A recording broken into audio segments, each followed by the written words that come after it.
Oh shit, hang on. Start a new game. Career. Oh, choose it later when it's been loaded. Career, yeah.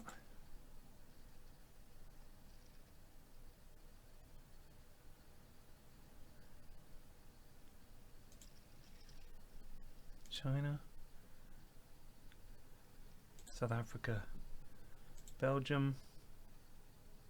Czech Republic, Denmark. Mexico, USA. France. Greece. Hungary. Chuck the Irish League in. Italy. Israeli League. Netherlands. Poland. Portugal. Romania. Russia. Sweden. Switzerland. Turkey. Bosch the Welsh League in. Argentina. Brazil. And Japan. Confirm. And go for it. So I got fired by Nottingham County. Unfortunately, we had a bad run and some injuries, and we got sacked.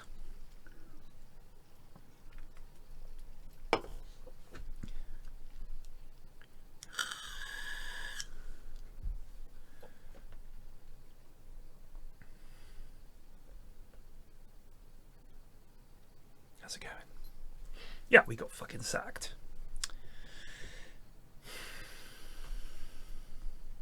Going in new, yeah. I'm trying to think who to play as. I'm not really sure.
Worst away ground I've visited.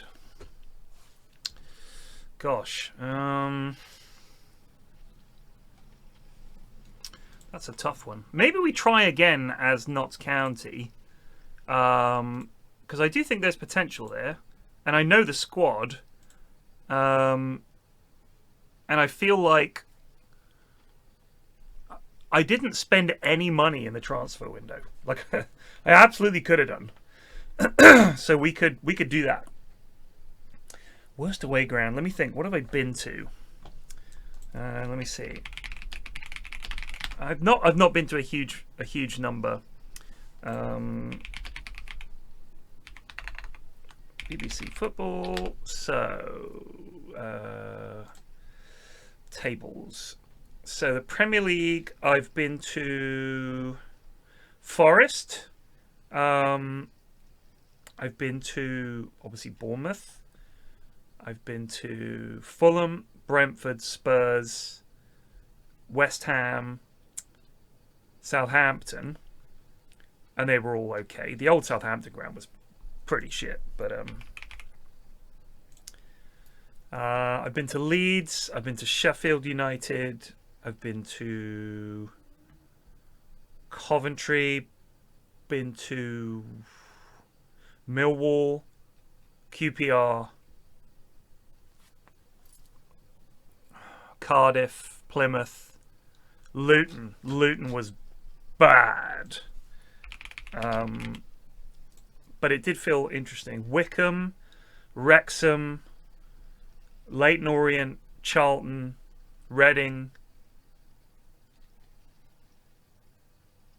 Northampton, Peterborough,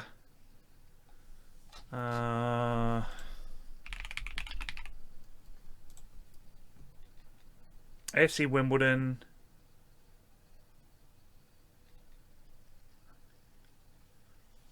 Maybe Crewe. Maybe Colchester, I think. Gillingham.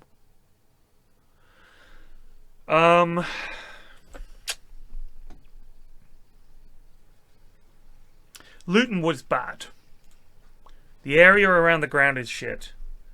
I've been to some non-league grounds as well. Barnet was bad. Yeah, Barnet was shit, but they're like practically a non-league club. You know what I mean?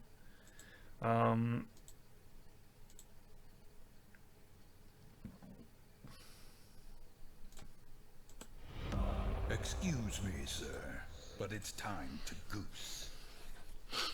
Targan-Jack and just resubbed for 67 months. In terms of overseas clubs, I've been to see Barcelona, and that was obviously amazing. And Fiorentina, Genoa, which is the derby. The ground was not great. It was like terraces, which was fine, but there's glass or like plexiglass between the pitch and the fans, and the Genoa fans were losing their mind. And it was like the Genoa ultras were just to our left. It was just me and Mrs. F. And yeah, it was Fiorentina won, so people were happy. But it was so cheap. We just rocked up, went to the newsagent. Can we get a ticket? They were like, yeah.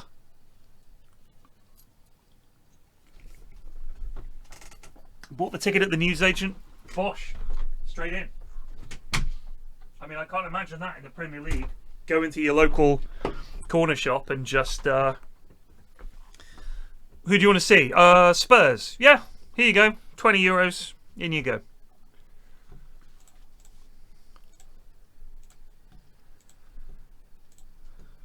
So, wing play worked well for us. 4-4-2... So we had a box-to-box midfielder and an advanced playmaker and a target man with support. And we played positive football. We got rid of this overlap shit. And got rid of that. In transition, give it to the target man, boot it quickly. Actually, no, just do that. Just regroup. Out of possession. Trap outside and stop crosses. There we go. Okay. So he's unfortunately, see, this guy's probably one of our better defenders, certainly on paper. But he's fucked. So he's going in the under 21s. Charlie Colkett, who was garbage. This lad was great. And this lad is also very good. That lad's not so good. Junior Marias was okay. McGoldrick was not great in front of goal. Sam Austin. No, it was... Where's that wee lad's name? What was his name? Aaron Nemane. This boy had a fucking season. He's something else. But we need a left back. So we need a left back and a centre back. I want a left back.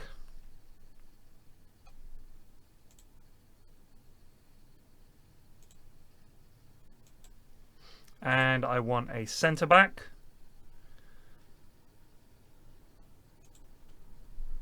Thank you. Players in range.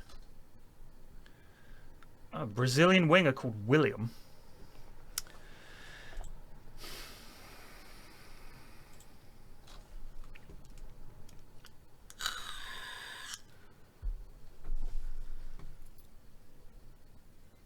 $1.2 million. Chip Diabate. The Chip Diabate. No, a different one. TJ Ioma.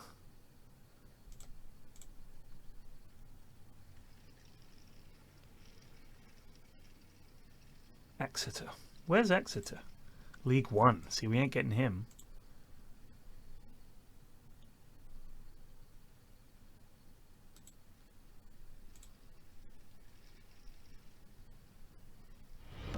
Excuse me, sir, but it's time to goose. Brittle-back just resubbed for 37 months. Thank you.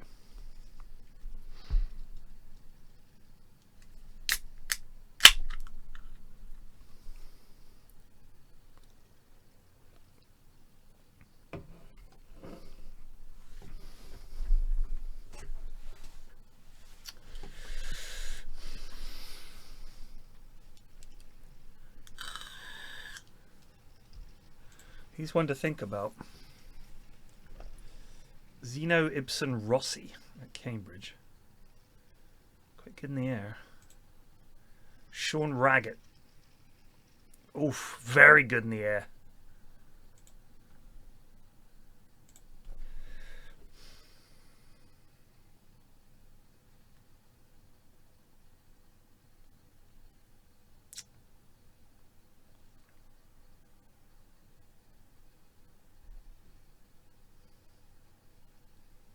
Leading Sky Bet League 2 player.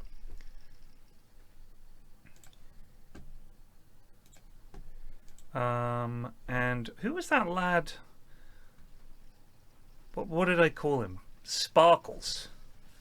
Where is he? It was actually Sparks, but he was a left back. This guy? Ollie Scarles? No. This guy, Jack Sparks.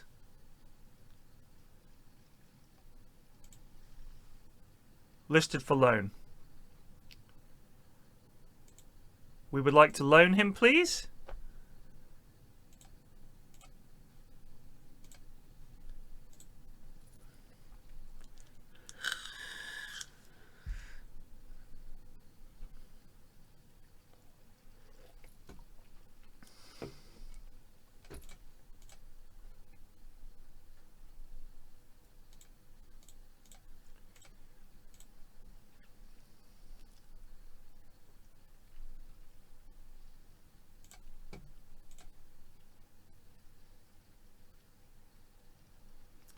Kyle Cameron is our current captain. Now, he's been in the club for 3 years. He's a bit of a fan favourite. Let's move on. Cassius Cisse. What a name. Yeah, let him go learn English, and on we go. Let's go. If we can get these two lads, I'll be really happy. Oh no, I don't want to fucking do this. Please, no, fuck off. Hybrid marking, both posts. Balanced, Bosch it in the middle, balanced, in swinger.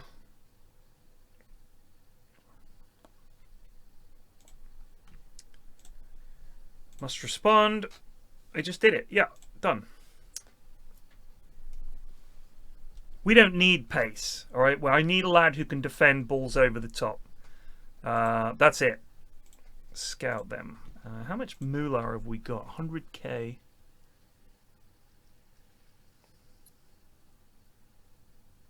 Got so much money. Board. I'd like to make a request.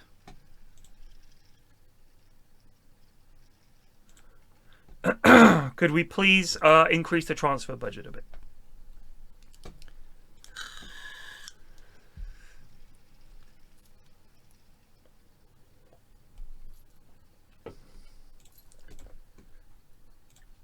All right, lads. Wanted to take the opportunity to introduce myself, get into character. As a new Notts County manager, I'd like to talk about our Sky Bet League 2 aims. We're going to secure promotion. I think we're good enough, and that's what we're going to aim for.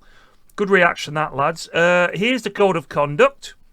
That's a good response, thank you. And so there we go. I hope you're all happy. I look forward to working with you on training, bitch. And I'll see thee tomorrow.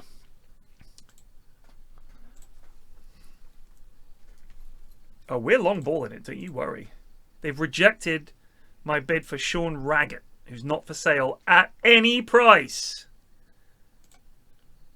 He's 6'5". I must have him. He's listed.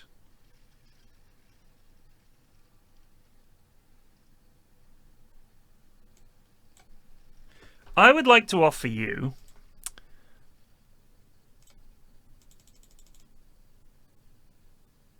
£40,000 and you can have 50% of any future sale. They want a 12k bonus if we get promoted. I accept. Sean Raggett. That's the guy we need.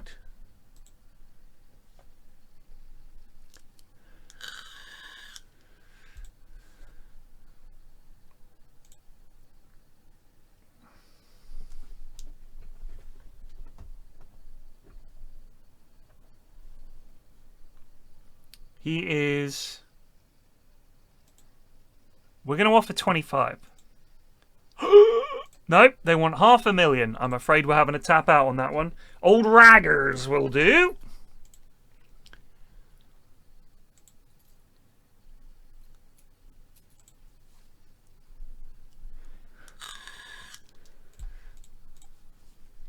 Sedwin Scott might want to fuck off the end of his contract. No, Sedwin, please don't go. No, you're like our 4th best left winger. Discuss the issue with Scott. Why would you want to leave? You're happy here, aren't you? I'm sorry. I appreciate your side of the situation, so fair enough. Sedwin, if you wanna crack on and leave the club, you go for it, bud. Good luck out there. You know, it's a tough world. It's a hard knock life.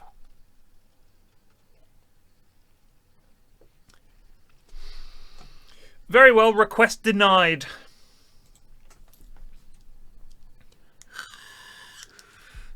The Warney one, we got fired. Oh.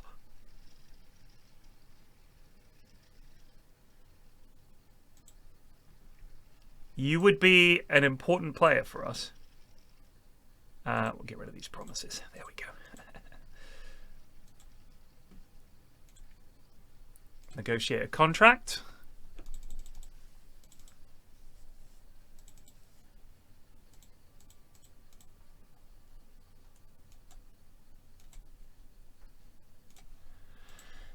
Come on, you'll get to play with us. You're 29. Excellent. We get Sparks. Can we get Raggett?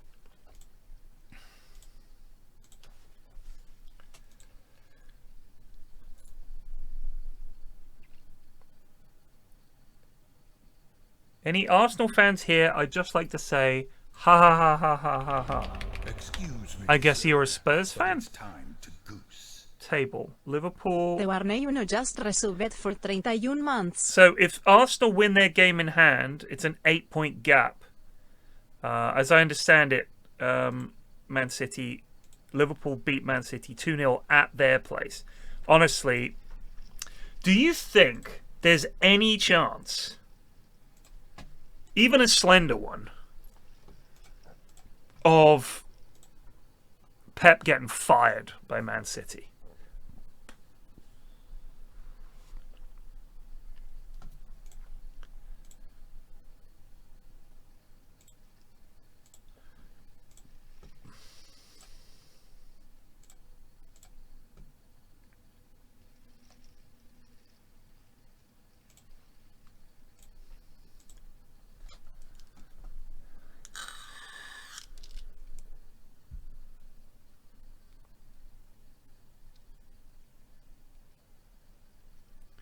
Rodrigo Andrade.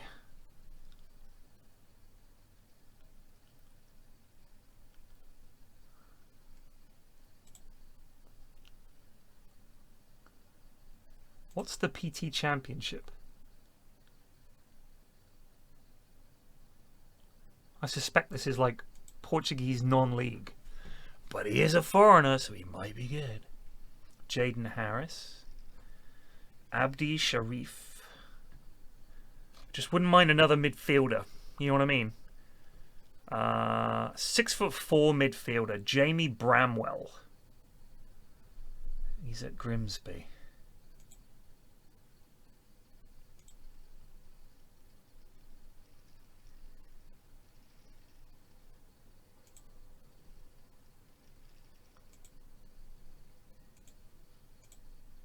I want you to find me a midfielder that suits the ball-winning midfielder, please. Thank you. What about Baba Adiku?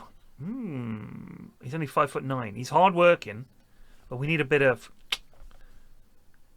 Liam Coyle, 23, tiny. Marley Miranda, tiny. Jaden Harris, reasonably sized lad. Wesley Fonguk. Can't tackle. Find me someone.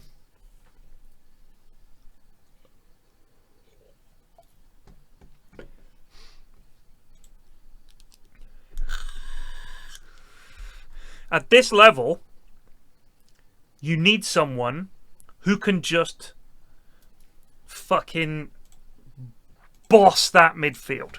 Because a lot of the balls coming into the midfield and the defense are long balls. You want some big lad that's just like, BAM! Just sending it up there. Now, John Bostock really grew last season. He started off quite slow, but he started to really get there. We're not going to play McGoldrick up front. We're going to play him as our advanced playmaker in the hole because he has got a nice touch and he's quite smart on the ball. But his finishing was shite when he played for us in my previous save before we got fired.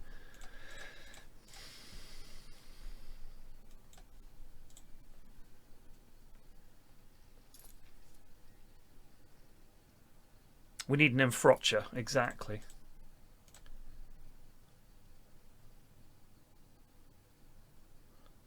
Where's this lad coming? Sean Raggett. Come on, Sean. Come on, Sean. Come on over, mate. Come on over. Join us, Sean. The fans will love you. Our whole plan here is to build enough big lads. A team of big lads. No one under 6'2". Just big lads. Just bully everyone off the park. If the ball is in the air, it's ours. That's what I want. Was it John Bond at Cambridge? Grow the grass long in the corners, all that shit.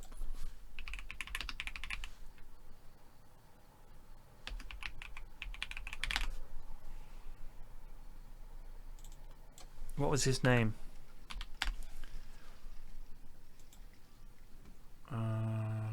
Notable managerial history. John Beck. Was it John Beck? No. Yeah, it was John Beck.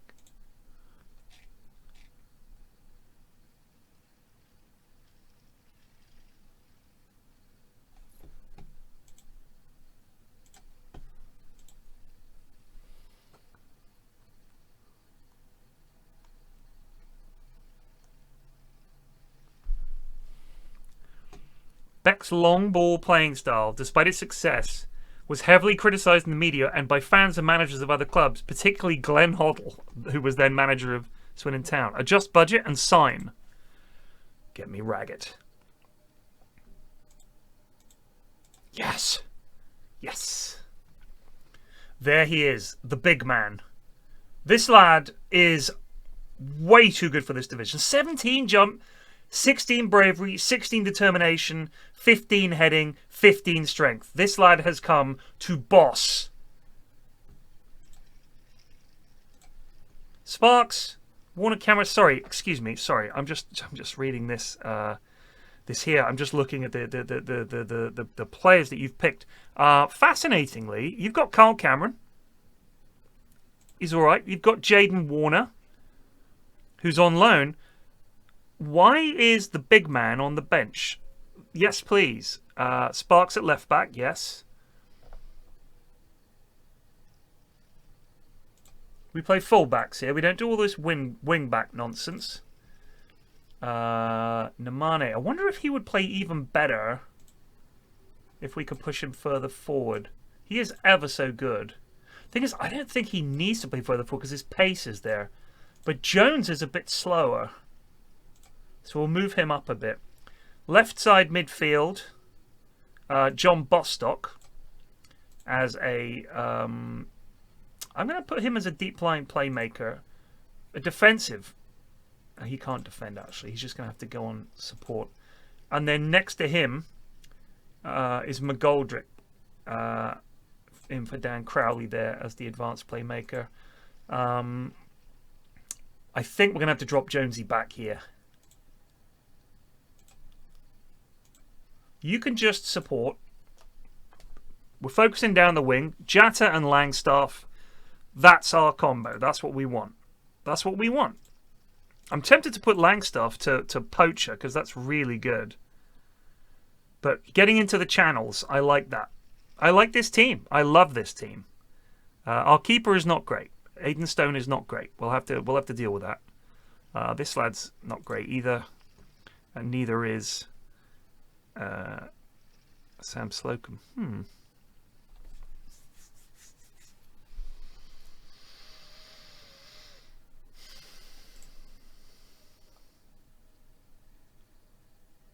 Can't help but feel that Sam Slocum might be a little better than Aiden Stone.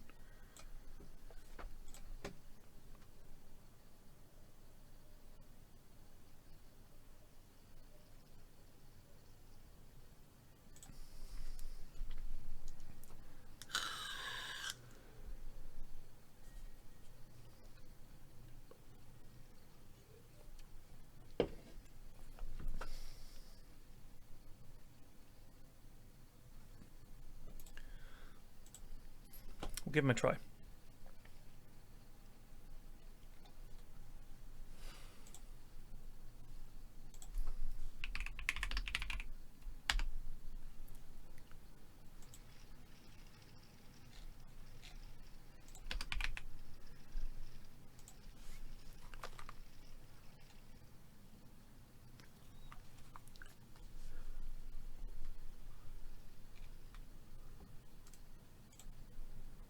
"17 years ago." Commentator Gerald Sinstadt in Cambridge in yellow.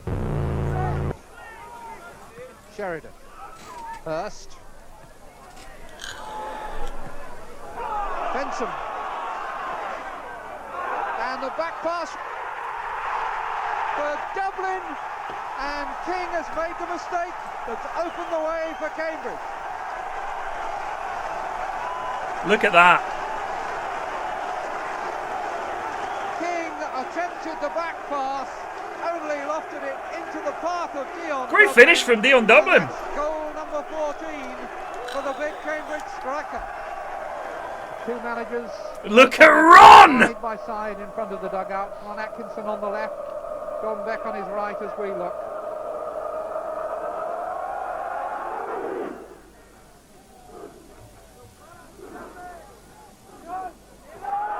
Now Taylor. Little stab from Wilkins, put him in. Philpott, 2-0! That was a classic. That was the terraces was the time, man. It was so good. Wilkins started it, and when the cross came over, Philpott buried it.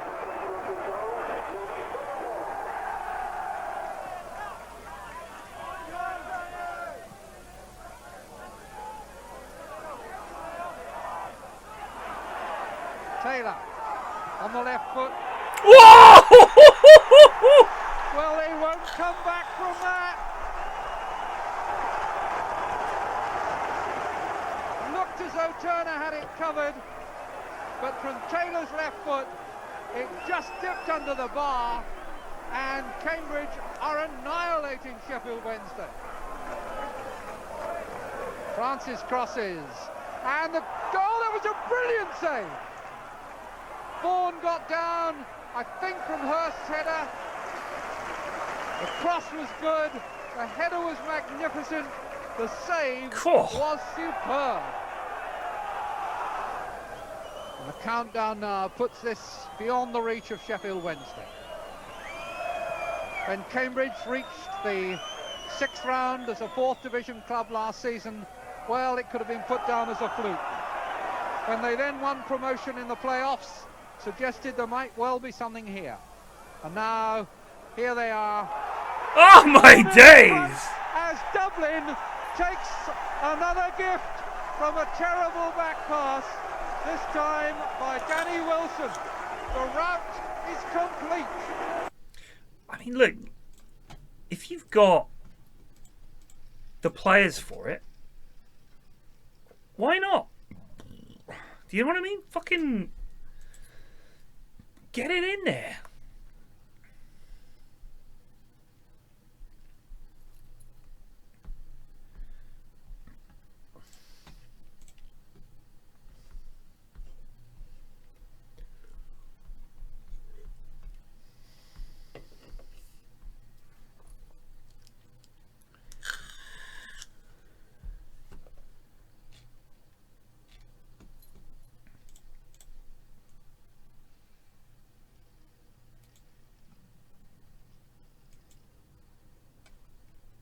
This guy's name is Neo.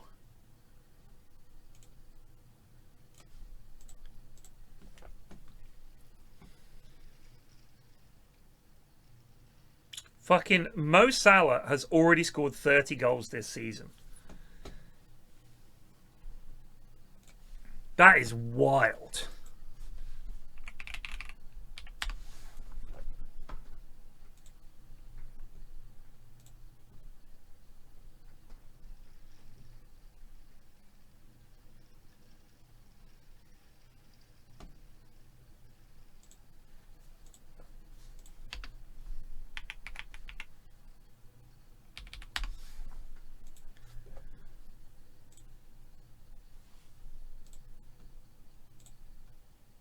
So Mohamed Salah has played 38 times and scored 30 goals. 27 Premier League starts, 25 goals.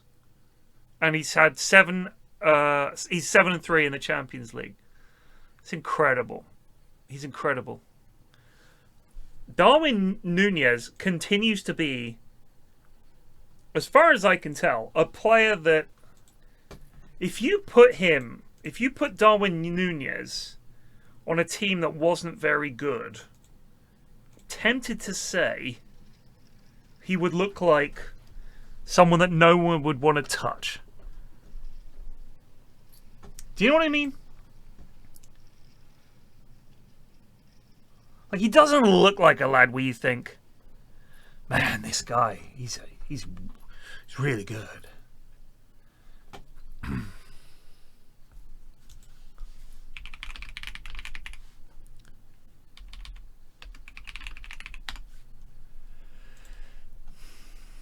So there's a website here that says these are the 10 best lower league. Let's see if we can get Romello back in here, because I quite like this lad.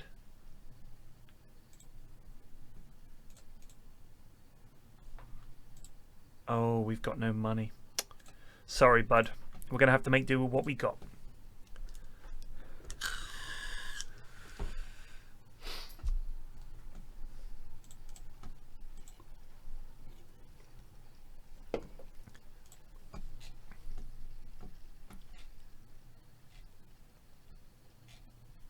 We'll have to watch this absolute classic. Fucking on you go, Wheeler, kick it. Make an angle for him. Now fucking pull your socks up, because they're going to beat us.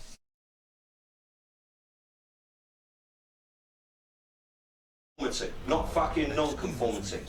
So you little cunt, when I tell you to do something, and you fucking big cunt, when I tell you to do something, do it. If you come back at me, we'll have a fucking right sort out here. Alright? And you can pair up if you like. And you can fucking pick someone else to help you, and you can bring your fucking dinner. Because by the time I'm finished with you, you'll fucking need it. Do you fucking hear what I'm saying or not? I mean, that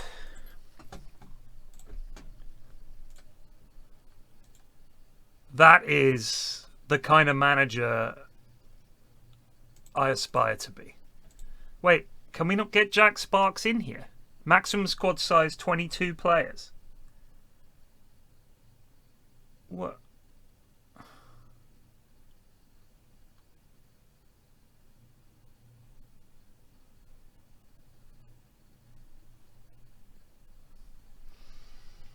Who are we dropping?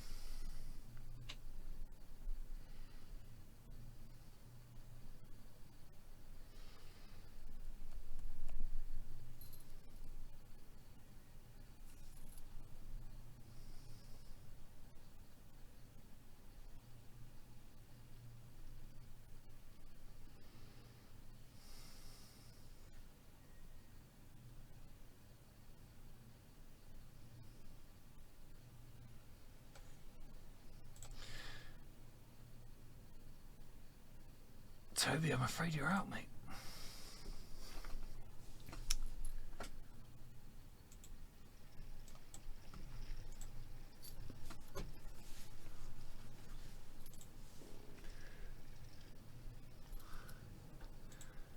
You little cunt, and you big cunt. If you still want to have words, we can have words. We can come back in here and have a proper sort out. And you can pair up if you want. You can bring a mate, and you can bring your dinner. Because after I'm done with her, you'll fucking need it. Love that. No, Jatta gets number 12. No, yeah, 12. And where's Big Man? Big Man, you can have number 35. And away we go. Fucking friendlies, they go on forever. I'm going to the loo.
What?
This can't be real.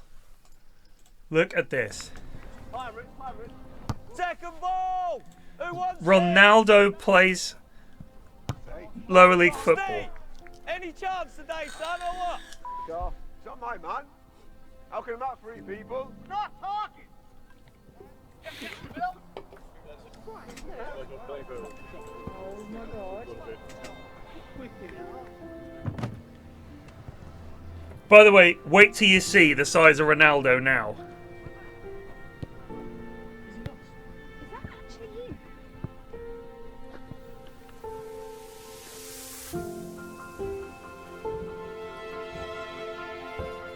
He's a fucking unit. Does he play? And if you get booked, your name's Dave Walsh. All right? All right, good lad. Nice one. On you go. What happened to you got to go training? See you again. Okay, let's go.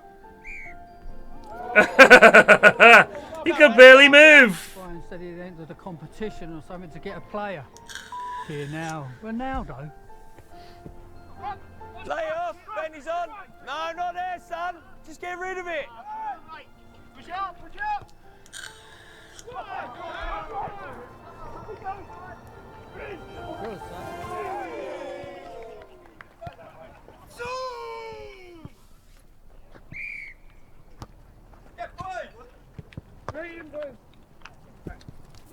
Come, Grease, close it down.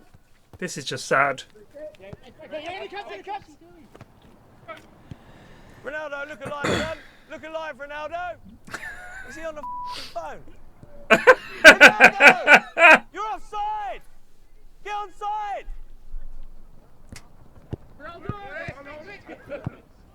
He could barely move. So, do you think you can turn the deficit around? Sem chances.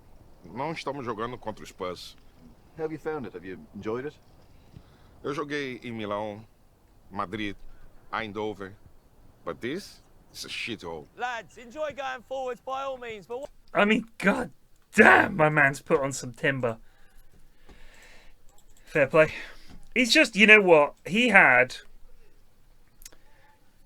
such a wild career.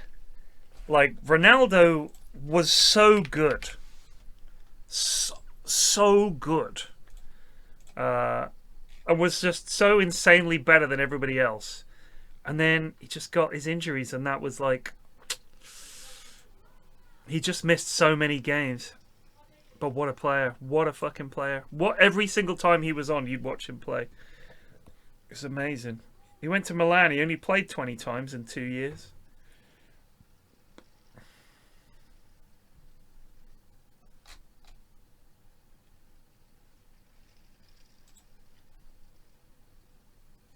I mean, I'm pretty sure he made a good amount of money. He's probably just really enjoys eating. I can relate to that.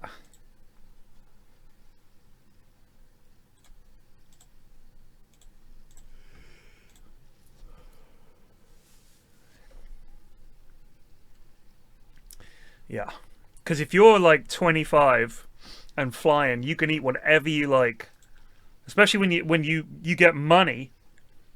His hat-trick for Madrid against United in the Champions League, the Man U fans, to their credit, applauded him off at the end, because what else could you do? It was like the maddest. It looked like that was when English teams played against European teams. There was that spell where we were absolutely mystified. Like, it was rare that we beat a good European team. It just felt like it was always a bridge too far. Do you know what I mean? Stannis, he's not dead, is he? They keep saying passed peacefully another night in bed, right?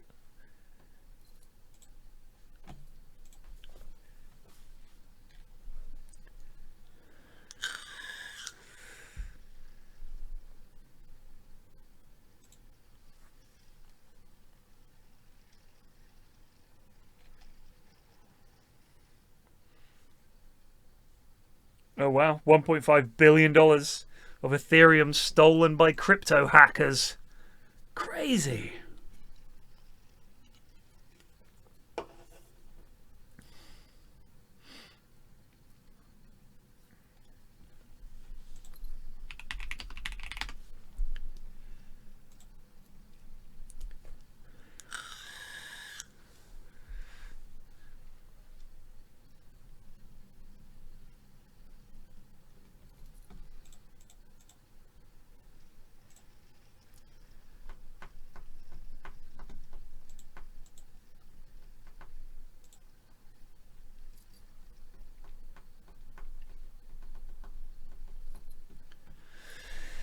All right, here we go. Start the season.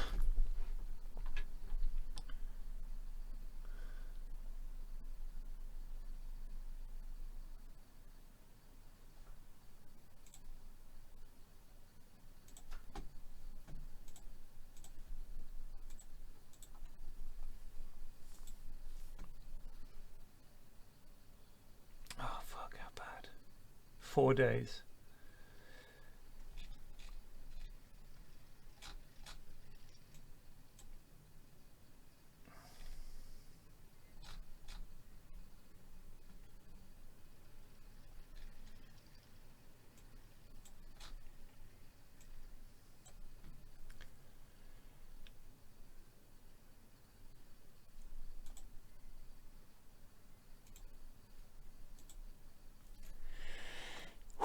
Here we go. Have fun, boys. Where's their away fans? Salford didn't bring any.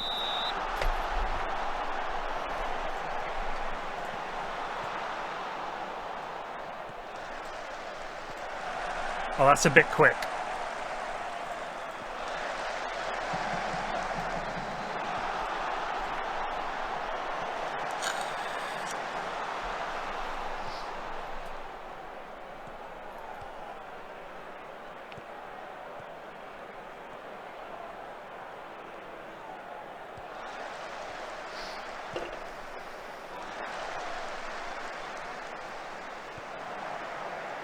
Ah!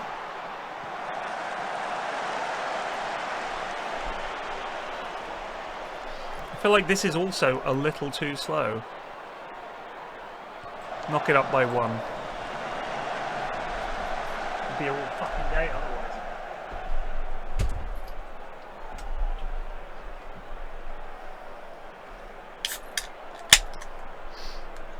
Salford have brought like a dozen. Oh!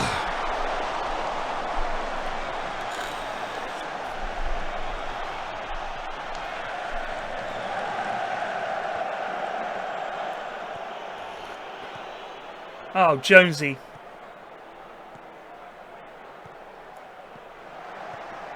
It's not good enough, son.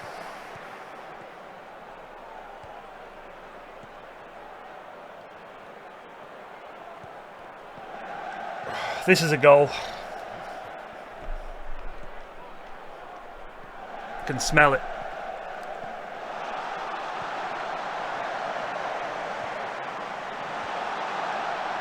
Good hold.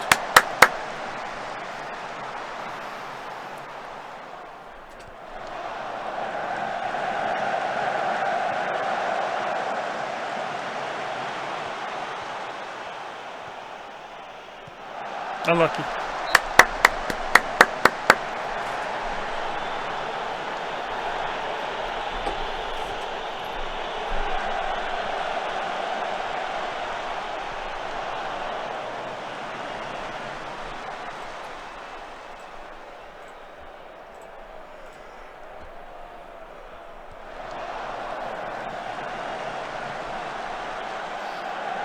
Give it wee man. Give it the wee man.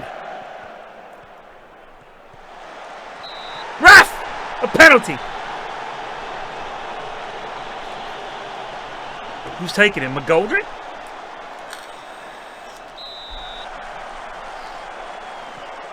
You donkey!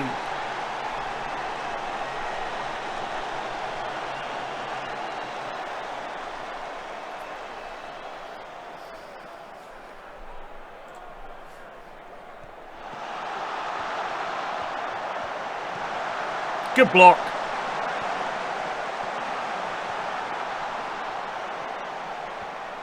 Boot it, Jonesy!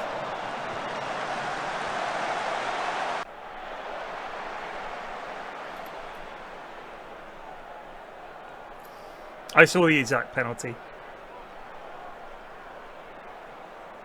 He looks good though. What is it, 18 goals he scored this season? Something like that?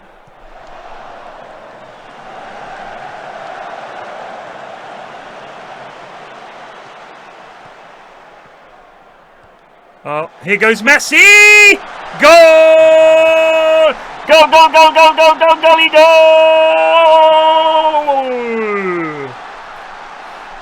19. We got sacked, Varron. We've had to go back to basics, i.e. starting again.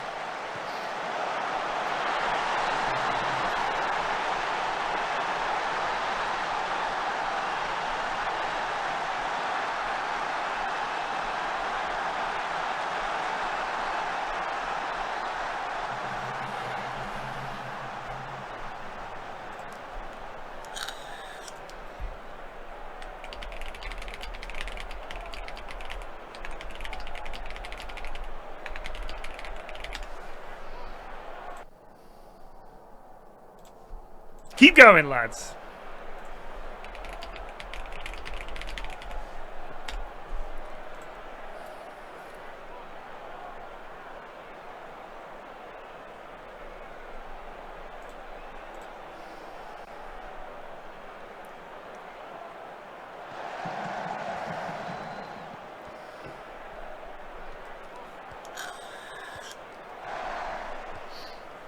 Yeah. Give it Jonesy. Jonesy sends it in. Jatta! Goal! Goal, goal, goal, goal, goal, goal, goal, goal, goal, goal, goal, goal, goal, goal, goal! Notts County! Get the big man on the end of it. The sacking happened off stream. I was trying to get ahead of for the evening stream. I'd be like, you know, we'd be in the more exciting end of the season. Got fucking sacked.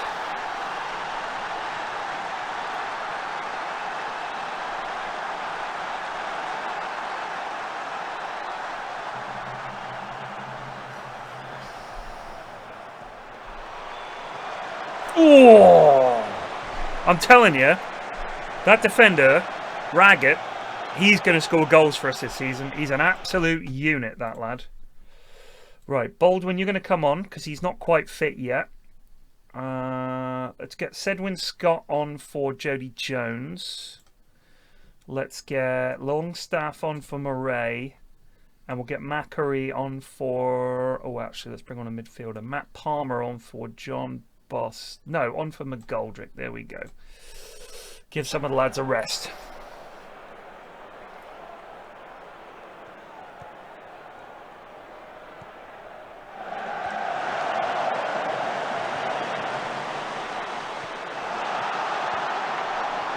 Oh, big man. Oh, big man. Got to do better than that.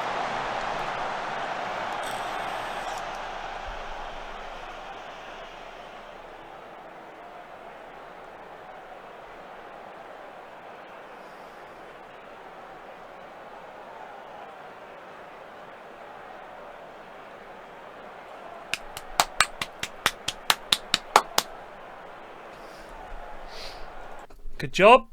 Well done, lads. Good win.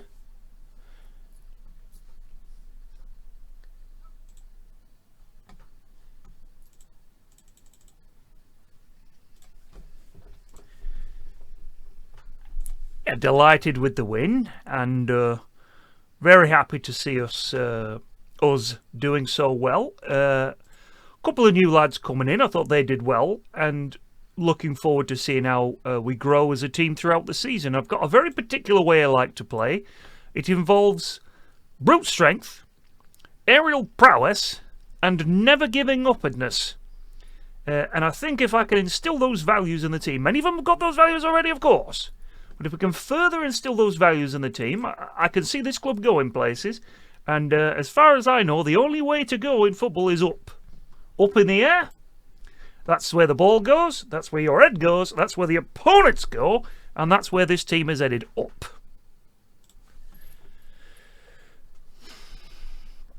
We're bloody doing it. I'll take that.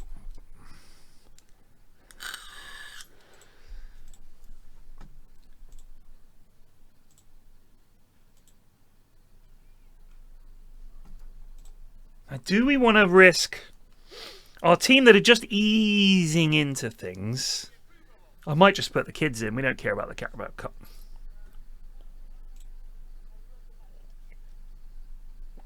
Be competitive.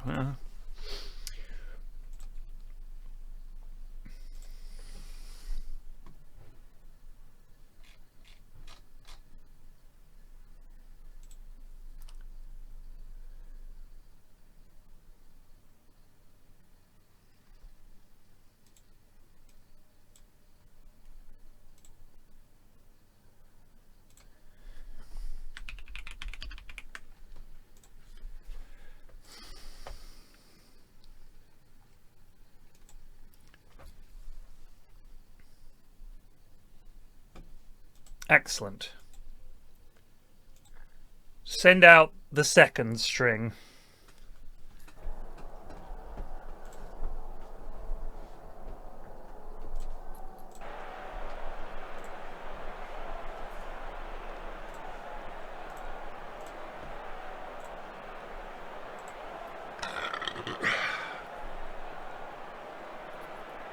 The movie Up is a masterpiece of modern animation cinema. I just watched Frozen, oddly enough. We hadn't watched it in years because now the kids are older. And Mrs. F was like, I'm going to watch Frozen. It was, you know, we were browsing around, watched it. Still a very good movie, but the animation I remember being way better. It's already dated. It's not even that old a movie.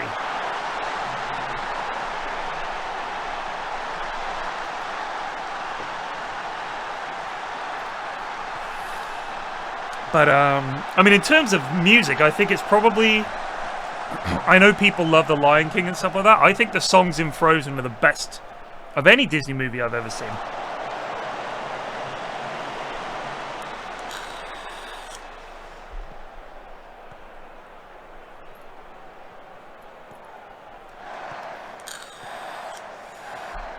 We've got, if you listen to the Triforce podcast, I talk about my Aura frame a lot. Got a bunch of old pictures of the kids on there and stuff. And they dressed up as Anna, Elsa and Anna. Now, the thing is, Elsa and Anna in the movie are two sisters who really love each other and don't really fight. And, you know, get along famously. In real life, of course, that's much rarer. Although I do sometimes see these families where the siblings are like, they play happily together, they get on famously, no arguments. I think, what have you done to these kids? Is this electroshock therapy? Is it some kind of thing where you thrash them when they argue? Like, what's happening? Are they prisoners? Because normally that kind of bonding only happens in war. Like, normally that's like, we've been in the trenches together, so we hug each other, we love each other, because that way our parents beat us less. I mean, my kids are sometimes very sweet, and they really do have a laugh together sometimes, but they've been known to fight. Let's say every single day. I think that's normal sibling behavior.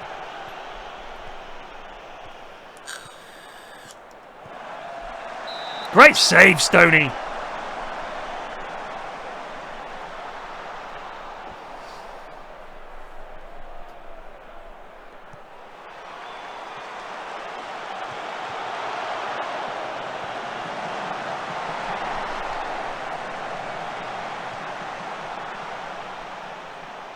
"12 songs? Wow. Things have to improve. We're going to move up to balanced.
I remember we went to see Disney on Ice a few years ago now, and if I can be perfectly honest with you, it was terrible.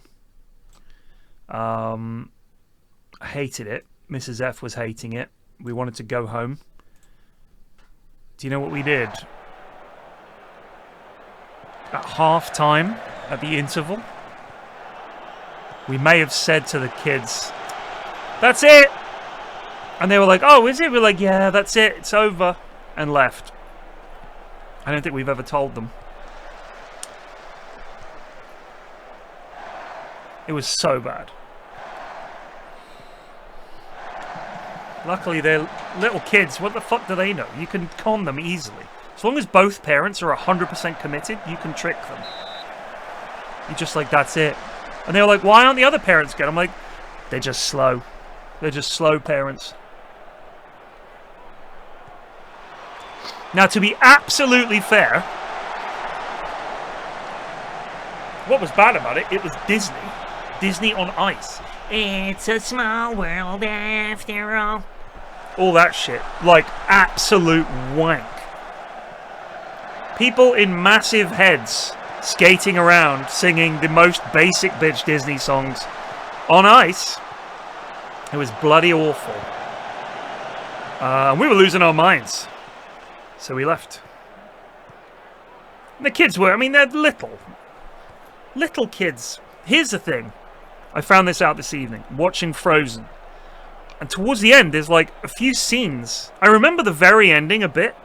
But there's some bits where some lads come to take Elsa away. And kill her. Oh!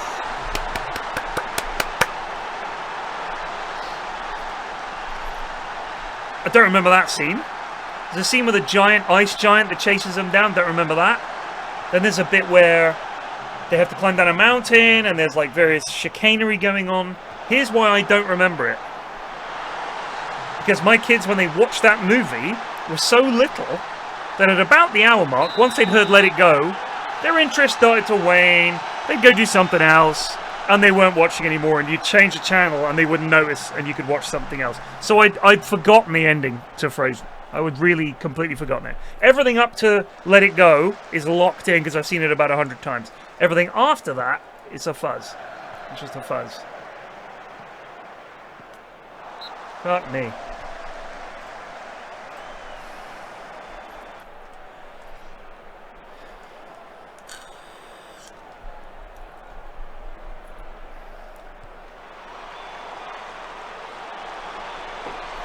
A kingdom of isolation, and it looks like I'm the queen. The wind is howling like some swirling storm inside. Couldn't keep it in, never tried. Conceal, don't feel, don't let them know. But now they know. Let it go, let it go. I am one with the wind and sky. What a banger. Oh.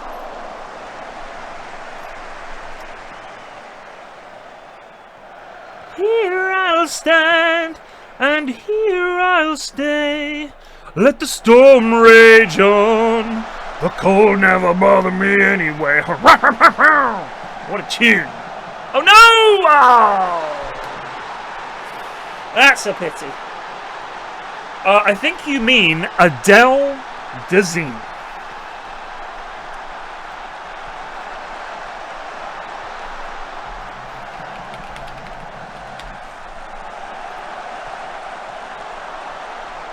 Damn.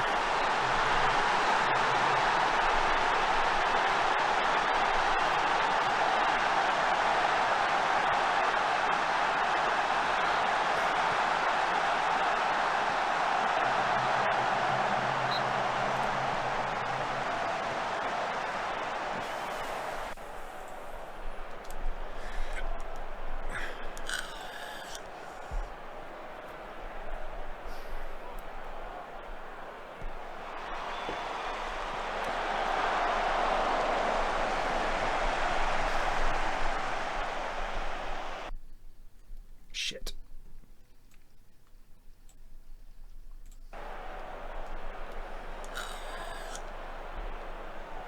Unlucky lads. Oh wait, here we go.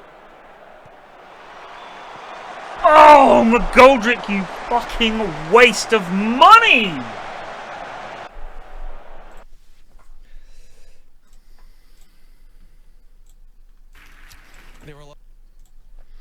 I'm gonna watch it.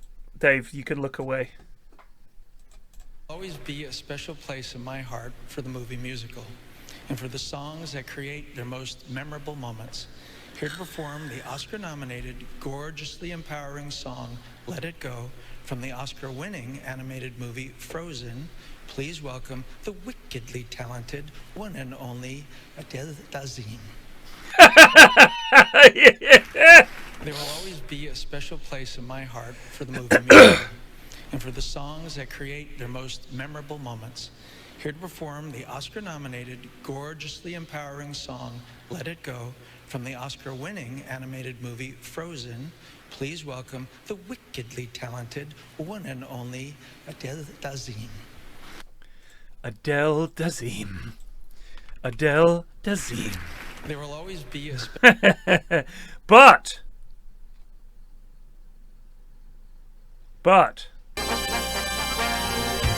Benedict Cumberbatch. It's not only the most awesome name in show business, it's also the sound you get when you ask John Travolta to pronounce Ben Affleck. Please welcome to the stage my very dear friend, Glom Gazingo. I deserve that, but you, my darling, my beautiful, my wickedly talented Idina Menzel. You got it! Oh, the way he touches her face! Get off! Oh, he's fucking creepy. Yeesh.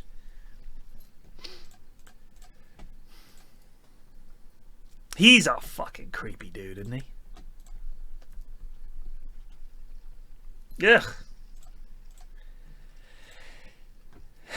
I feel like cringe affects British people more than any other, if I may.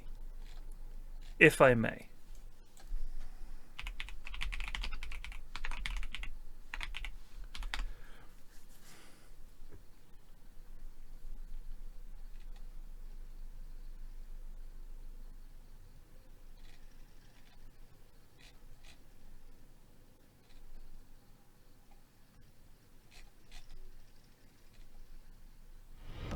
Excuse me, sir, but it's time. Why does nipple correction make you more Korean? Miniway Zero just resolved for months.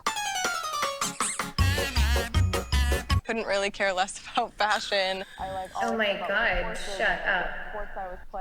Welcome, it's lovely to see you this morning. Thank you for being here. 안녕하세요. Hi guys. As Holly said, those 18 surgeries that you've had, what have you had done? I've had 5 nose jobs. I've had my jawbone shaved down. I've had my cheekbone cut off, reattached, so I've got titanium screws in my chin. I've had my cheekbones reduced. I've recently had my eyes done. I've also had a brow lift. I've had fat reduction here, liposuction, nipple correction. It just makes me happy, and I feel like having this Korean aesthetic, it makes me feel amazing, and I do identify as Korean. And why does nipple correction make you more Korean? Well, I guess that was just random, but certainly the facial procedures, I feel like they make me Korean. Caller, what's your name and from where are you calling? Hi, this is Penny. I'm calling from New York City. Hey, Penny, what's your question? Hi, this question's for Stassi. Why are you such a racist? Stassi, are you... Now's your time. Because I'm an idiot. Right. And so I'm stupid. There you go. And that...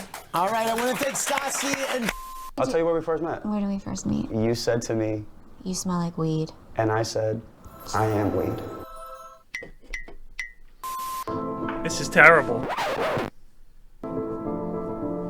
Julia. Sorry. Okay, wait. Julia. Sorry.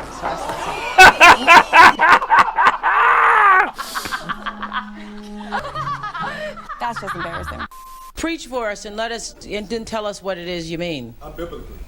Whosoever therefore shall be ashamed of me and of my word in this adulterous. Man, why do they have to have all this wanky editing? I just want to see funny, cringy clips. But instead, someone's going to stick all the stupid memes over the top. Fucking awful. Where's my first 11? Bash! Right, lads. You know what to do. We did it. Do that again.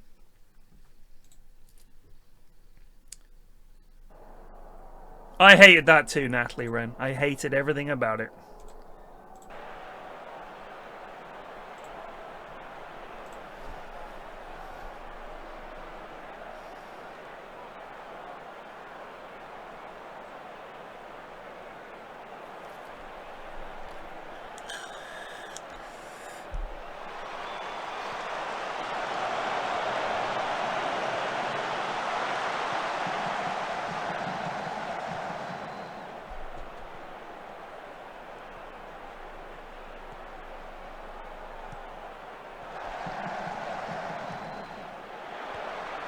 Great ball.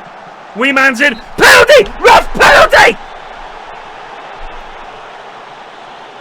Is there any chance we can convert it this time? Who's on the pitch? Who's taking it? Give it to Wagstaff, Langstaff, whatever his name is.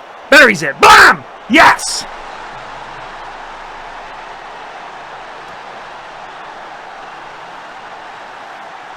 Wait, he left Wolves? Did he really?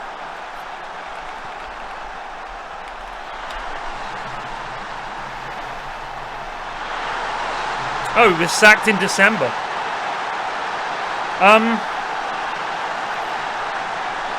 Hold on. So, I missed that. He is not a football manager. In the same way that Scott Parker is not a football manager. So, we had Scott Parker, and he was terrible. And we had, Scott Parker was... All of my mates, we now despise Scott Parker in a way that few people do. In a way, genuinely, that few people should be despised. We hate Scott Parker that much. He was the worst manager that we've had in a while. He was fucking awful. Hate him. Gary O'Neill was just like... What would you describe Gary O'Neill's style as? What are his ideas? What does he bring to the team where you think, wow, that's interesting? Scott Parker is just... I don't think he has any ideas. I would say that he's got this vague idea that passing the ball from one of your players to one of your other players is a good way to manage. Like... I have the ball and I pass it to a teammate and we just keep doing that and something good will happen. That's as far as his understanding of football management and tactics goes. That's it. That's genuinely it. I don't think he knows what to do other than pass to someone else wearing the same colours as us. Done. Because there's no attacking setup. There's nothing. Iriola has a game plan. And when you watch us play... Early on, we were like, yikes, this isn't working great, but give him time. And now it's some of the best football this club has ever played, if not the best ever. But O'Neill was just like, he was better than Parker in that Parker was just anti-football. O'Neill is just a guy that is the manager. I don't think he's especially smart or got any good ideas or is going to do anything. They're just like... They're managers that shouldn't be managers. They could at most be a coach. Even then at a Premier League club, it's probably a stretch. Gary O'Neill was not a great player. He's not a particularly smart guy. He hasn't got any ideas. Why is he manager? Can I just say, by the way, these kits are annoyingly similar.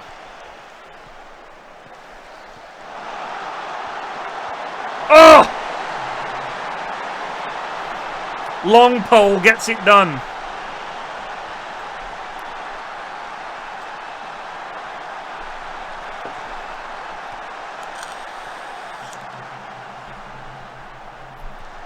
I mean, Klopp was great. I think, especially for Liverpool, you needed a guy who would come in and feel transformative. Because they have been almosts and nearlies and not quite good enoughs since, like, as long as I can remember. They were like, they had a good... team, but it was missing something. It wasn't quite there. I mean, if we look at the Champions League win, obviously was huge, but Liverpool hadn't won the league in a while, and that's you want to win the fucking league. But Klopp came in and he was such a big personality and had such a strong brand of football. And honestly, I mean, they had just that front three: Sane, Firmino, Salah.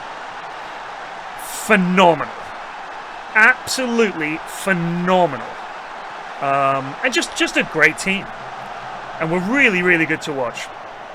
So yeah, I'm a big fan of Klopp. Slot seems to be doing the business as well, but fucking hell, what a team! Oh, Mane, sorry, did I say Sane? Mane, just brilliant, absolutely brilliant. But why did we get rid of Eddie Howe? So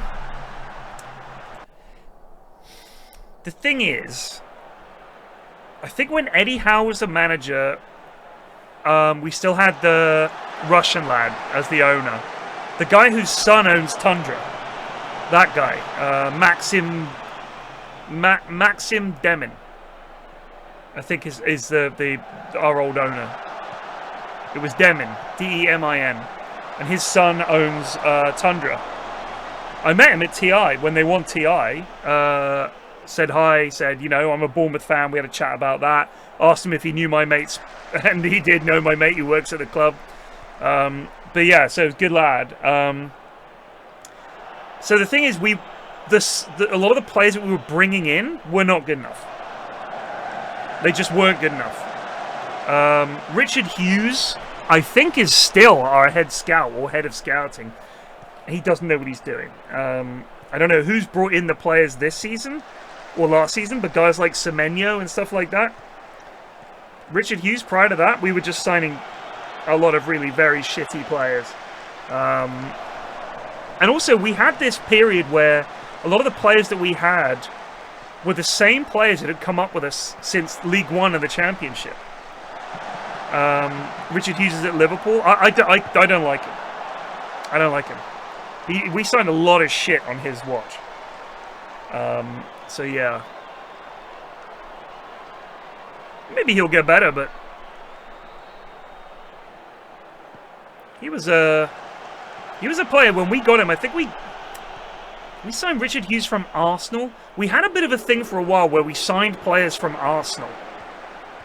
That was like a Bournemouth connection we had with Arsenal, where Arsene Wenger's dodgy French cast-offs, we'd get them. There was a guy called William Huck. If you look him up. Willie Huck. He is 45. Played for Bournemouth. He was an apprentice in Arsenal, never made an appearance, signed for us, made 40 appearances, and he was pretty bad. Didn't score a single goal. Shit.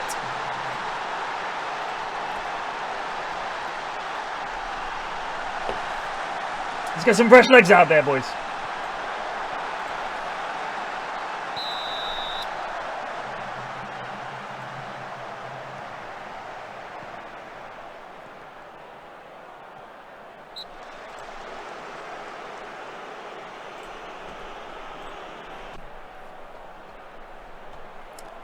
So yeah, Willie Huck.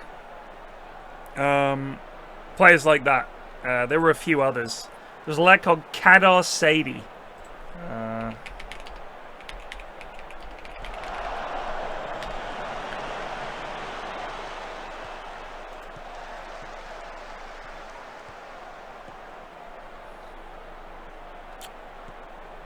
was it Sadie Kadar? Sadie Kadar? Can't find any details about him. We had him as a trialist. There were a few others. We just used to sign shit, you know. But Eddie Howe was like, when he came in,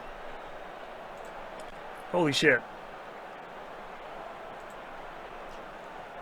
The problem is he just kind of, Eddie, I don't know if this is a problem that Newcastle fans have noticed, when he doesn't know, like, I feel like Eddie Howe has a system where if it's working and everything's fine. But then as soon as it's like, we need a goal, he doesn't know how to change it. If it's like 1-0 up and there's 20 minutes to go, he's the sort of manager who's like, let's take off all our attacking players and bring on a bunch of defending defensive players. Yeah, Eddie, we went down. It was like, look, it's time. Because it was like we were doing great, and then it gradually got worse and worse. It was just like, it's English managers. It's English managers in general. They're bottlers. They haven't got enough of their own ideas. We get all our ideas from overseas, and we sort of understand them, but we're not quite there. We're just not quite there. There isn't an English manager that people will look at the way they look at people like Pep, and the way they. I mean, even Iraola. There's no English manager like him. Do you know what I mean? Excuse me, sir, but it's time to goose. I mean, there's just so few. I don't know what it is. For 72 months. Fods balls. I don't know what it is. I mean, Iraola. Did he play like professionally? So he played for Bilbao for years. He's only 42. Damn. He played for Antiguoku alongside Arteta, Alonso, both Alonsos, and Aritz Aduriz. He came through Bilbao's youth system. Damn. And then he played a season for New York City FC.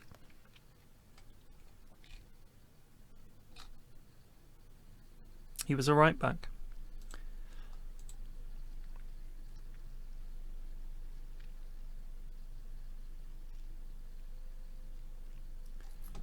I mean, Klopp was a very mediocre player.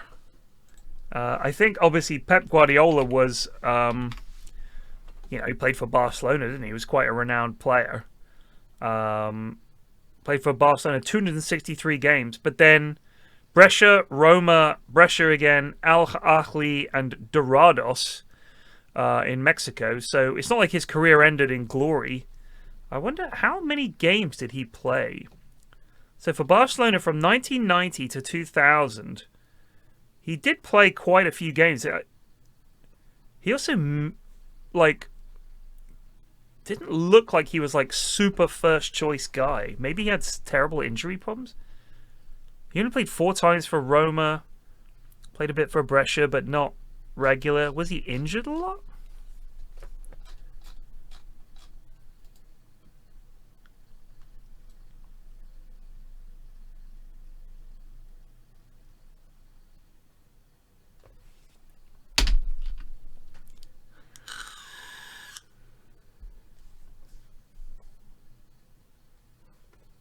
He was good. They said he was the best player under 21. It was under Cruyff.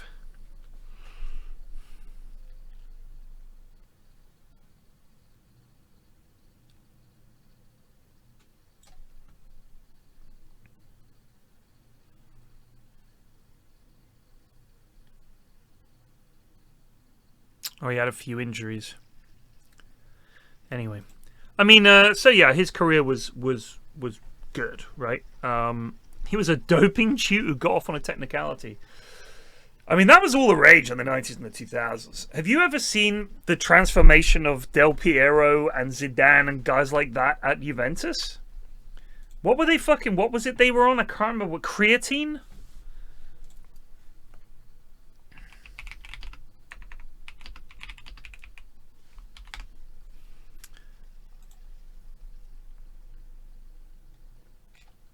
Like, he was a skinny lad, and then he suddenly became, like, a tank.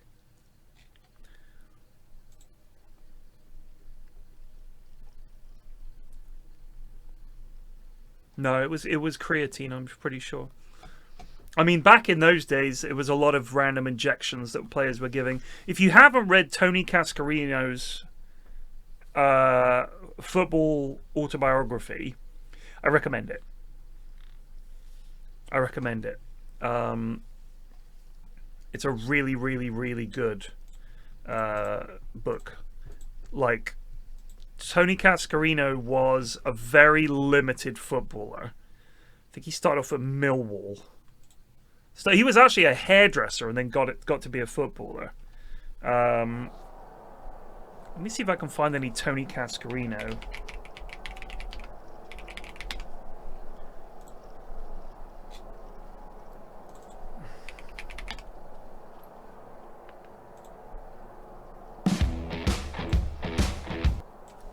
So he was like archetypal big man. It's a big lump.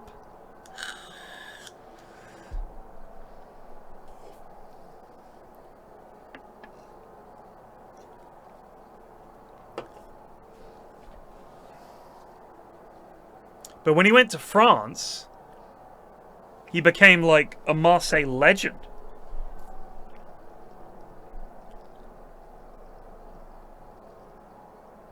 But they thought, like, because he was big and his technique was bad, they always called him a donkey and stuff like that. But his self-doubt and everything in the book is really interesting. I mean, in Marseille, they fucking loved him. He was, like, fantastic. And in the autobiography, he talks about, like, how much he earned and where all the money ended up and how he would lie about his age, and when he'd go in for a new contract, he'd dye his hair so he looked younger, and he'd go in and sort of, you know, just try and con a new contract. I think he was the takeout there. Yeah, he was the guy, but I don't even know if that's true. I think that might be an urban legend. Sadly. But yeah, Tony Cascarino went to France, and he'd had this career where the fans had barracked him and they hate him. And he went to Marseille, and this was when, what was the name of that crazy guy that was in charge? Bernard Tapie? Tapie, T-A-P-I-S, Tapie? He was in charge, I think. And there were lots of, here, have this injection before the big game. That kind of shit. You know what I mean? Yeah, it was crazy. I feel like football used to be a lot more of an unknown. But Cascarino played for Ireland, never qualified. He was not qualified to play for Ireland in any way. And he was like their leading goal scorer or something stupid like that.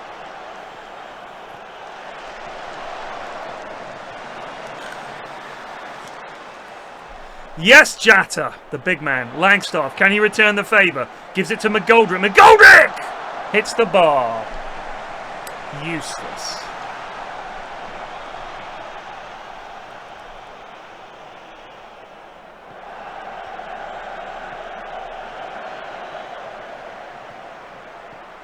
Chickson to Cameron. Cameron lofts one forward. Langstaff! And it's a goal!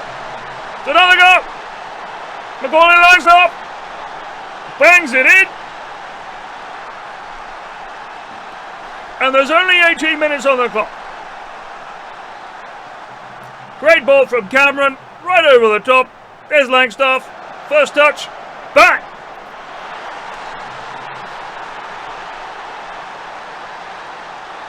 I mean, Rhino, have you read it? Like, it is a really good book. The thing is, he thought he was qualified, but then it turned out he wasn't. It wasn't like he went in there to get international football. He thought he was qualified through his grandmother or something, but he was not. I generally start with UK saves because I know the teams a bit more. I also feel, and this is something I've complained about around FM, is that when you're playing overseas... Oh, Sean Raggett, the big man! Ref, no! Ref, no! Let the big man score!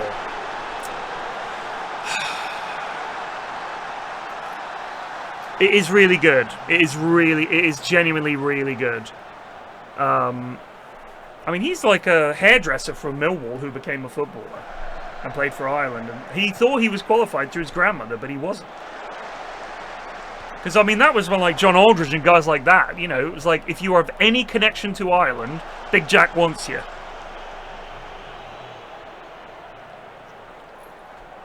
So, sorry, in the overseas leagues, it doesn't feel like the football is any different. The crowd sounds are the same. The stadiums are the same. I've said for ages that what they should have is different crowd sounds. If I go to managing Greece. I want to see fucking flares in the crowd and people jumping up and down and shit. I want to see all that. I don't want it to feel like I'm just in England.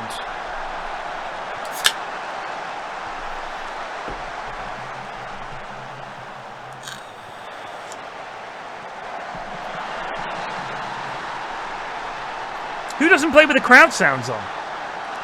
Ender, I was talking about it this morning. My hopes are rock bottom is how I would put it. I don't even know if it's going to come out. And I don't even know if SI can survive this disaster, quite frankly.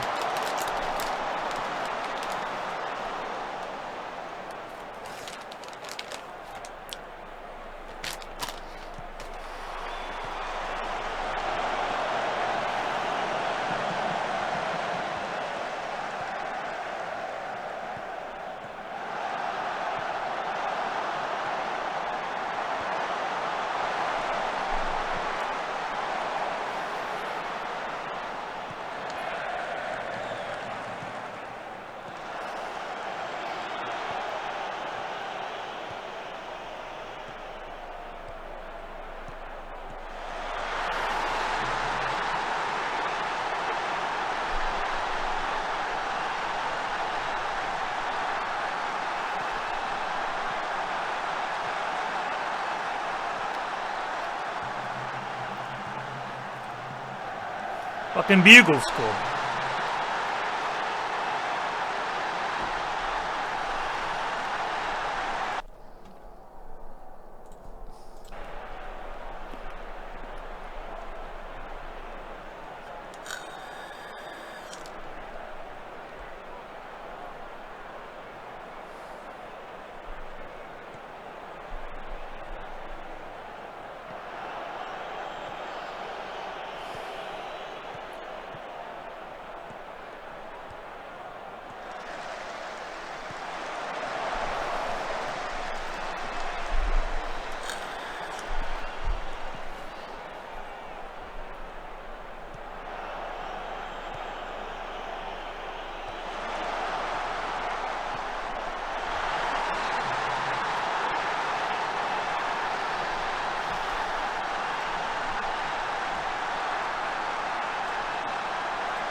Oh my god.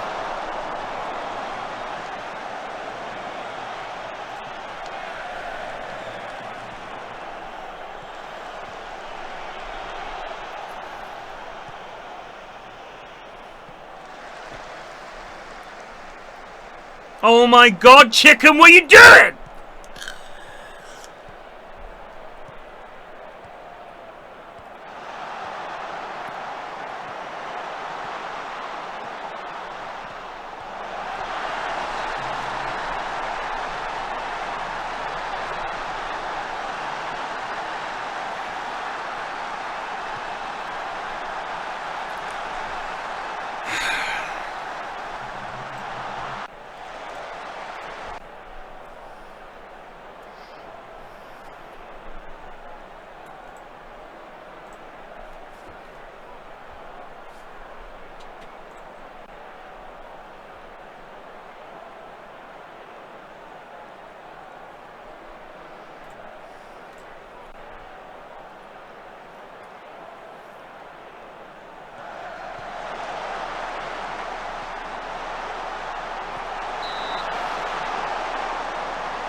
obviously bitterly disappointed to take a 3-0 lead at home and then draw 3-3 is unacceptable. Unacceptable for teams that want to get promoted. That's not the way to go about it. The players know that, but they've done it anyway. Now next week we play Doncaster, who haven't got a point yet. If I see that same kind of gutlessness and complacency, heads will roll. I assure you of that. I want to say to the fans, thank you for supporting us through that shower. The first half was easy to support, the second less so. Disgraceful, unacceptable, and the players have been told as much. It's shocking.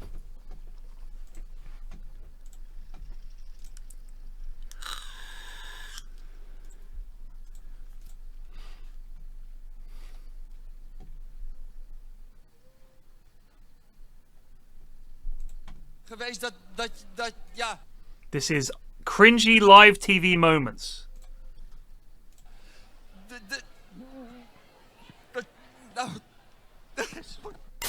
So, you're going to do a spoken word for us now, right? Right. And tell us what we're about to hear. It's just a freestyle. Okay. I'm just going to think it up as I go. Freestyle. Well, let me sit back. Go ahead, Marshall. Okay. Years ago, they tried to put me in the. This is live. Mm-hmm.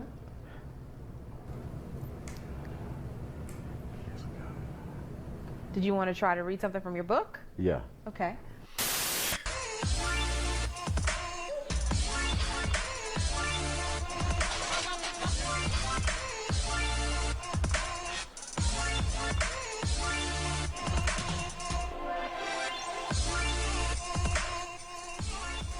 Geniet ervan.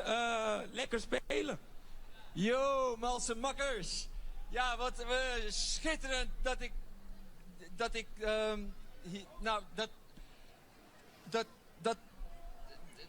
ik hier mag zijn. En nou ja, dus er zijn heel veel momenten geweest dat ja. Oh my god! Lekker spelen is This Hajalik. Keaton Taylor Briggs. Oh shit! Keaton Taylor Briggs.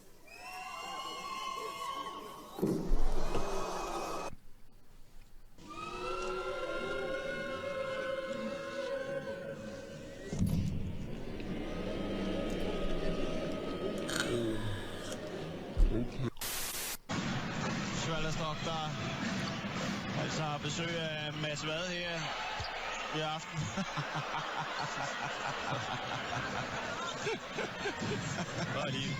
Det er lige kærligt. Det var der flere end os, der synes så morsomt ud. Oh my! She's grabbing him by the boobs!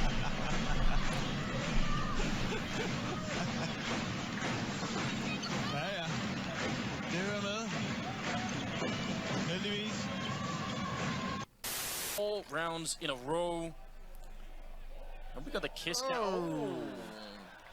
Denied. You hate to see that. You really don't like it at all. Listen.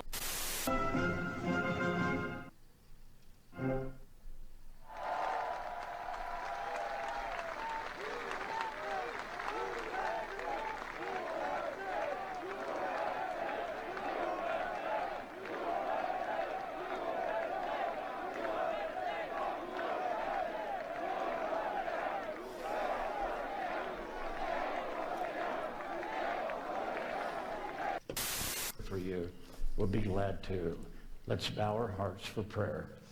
Heavenly Father, thank you. Thank you, Lord Jesus, for the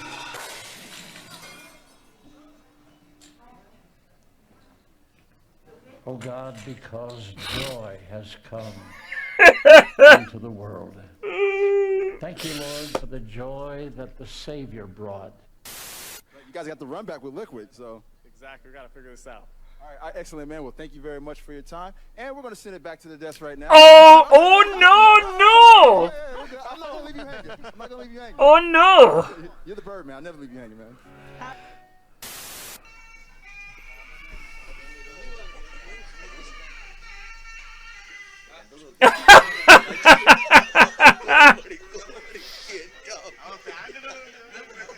It happens.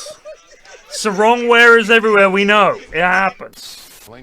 Hey, Lester, that's right. We are out here on Democracy Plaza where the situation here is very electric. I want to take you through the crowd here and show you some of the voters. We've got a lot of Clinton voters over here. We've got some Trump supporters behind us. Boo! What we find is about 50% of this country, 60% of this country believe that this country will be divided when we wake up tomorrow. And so this is an area... We've got a voter here from Arkansas as well, Lester, but what we want to tell you is, yeah, let's hear it. Okay. So here at Democracy Plaza, a lot of action, a lot of voters coming from all over the country here, and we'll send it back to you in studio. All right, Joe. That was a terrible bit. Ah, the Lake of Dreams.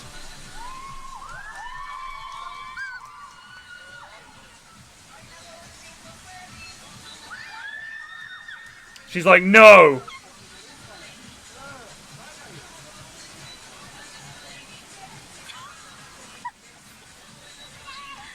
Oh, she knocked the child over and she's running away.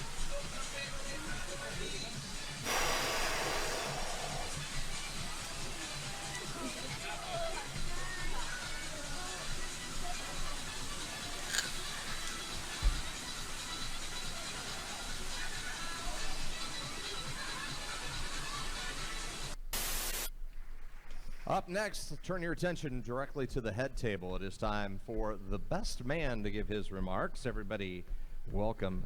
My man is fucking smashed. Well, I'm Jason's brother. We're loud people here, so don't worry about that. Anyways, let's give you a quick story. He is fucking smashed. My dad was just talking about how Jason and Whitney have always been there for him. Well, let's talk about the first time we went on vacation with him. He had a very bad back, and the guy couldn't do anything by himself. Like, what do we got? Bad story. Whatever. Anyways, I'm sucking already. Anyways, we had to carry him everywhere he wanted to go. Whatever. Alright, switching scenes. Sorry. Alright, I first met Whitney at the bachelor pad. That was also known as my dad's house. Personally, I have two sisters. Never cared for either of them. But,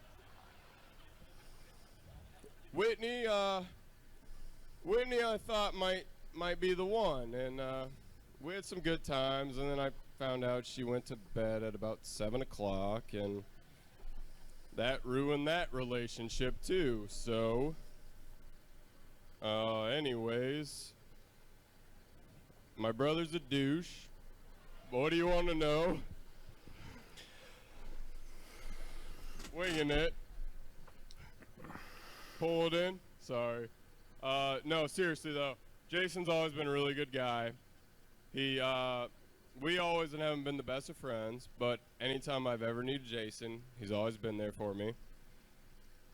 Seriously, he took me to the hospital one time in the middle of the night. I'm not going to tell you guys about that story, but anyways. I can't watch it. I can't watch it. This dude, listen, if you have been asked to give a speech, you have to, at a wedding, got to do a little bit of prep. You've got to do a little bit of prep. You can't just wing it. All right? You can't just wing it. You're not that guy. Very few people are. You know when stand-up comedians come out there and they seem to be fluid. And oh my god, these guys are fantastic. Oh, he's just the audience to the palm of his hands. He spent 18 months perfecting that routine. He doesn't just come out and say like, oh, I'll just make these guys laugh. That material is honed and honed and honed. At the Oscars and shit, they're reading off an auto cue. It's easy when you read off an auto cue. It's easy. But when you're like, I know my brother, I'll just make some shit up, dude. It's gonna be fucking lit, man. High five. I'm just gonna get drunk and just fucking do whatever. It'll be fine. I'll just go out. He's my brother. You know what I mean? I know him my whole life. So I'll just go out there and fucking. I'm just gonna fucking. You know, I don't need to fucking prep. I don't know how to write anything down. I'm just gonna tell some funny stories. I got so many stories, dude. I got so many stories up here. I'm just gonna like just tell them. Some of them I can't fucking tell. You know what I'm saying? Some of them I can't tell. But I'm just gonna tell some stories about my brother. An idiot.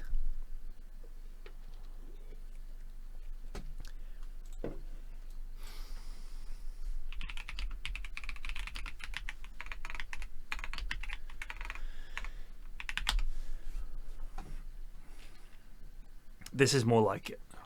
After this game.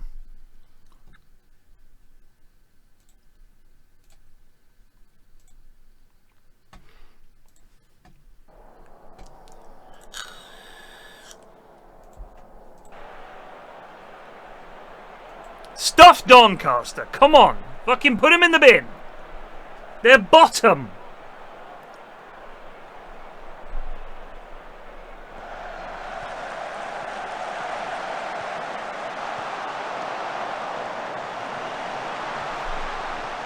It is Stannis.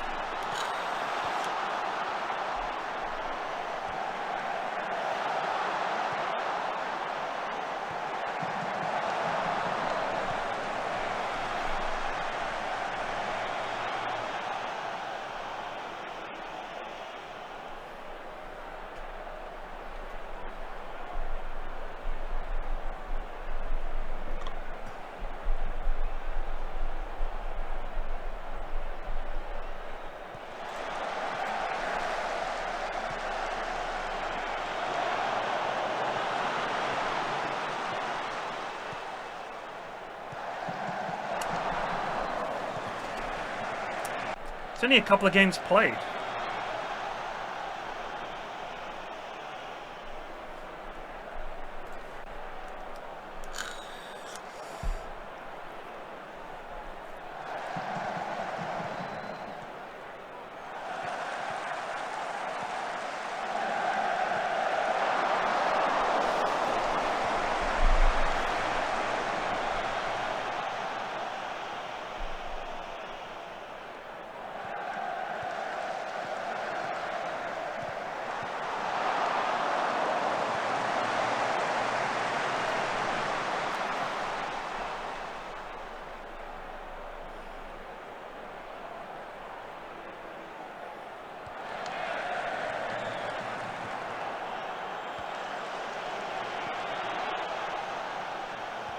Great touch.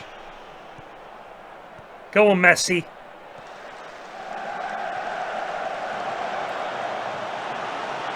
Poor.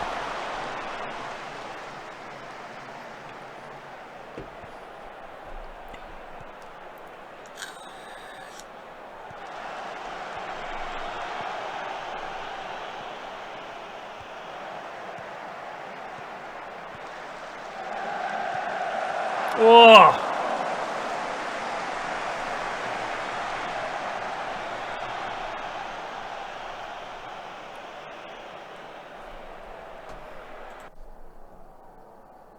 Keep working hard, lads. Keep working hard.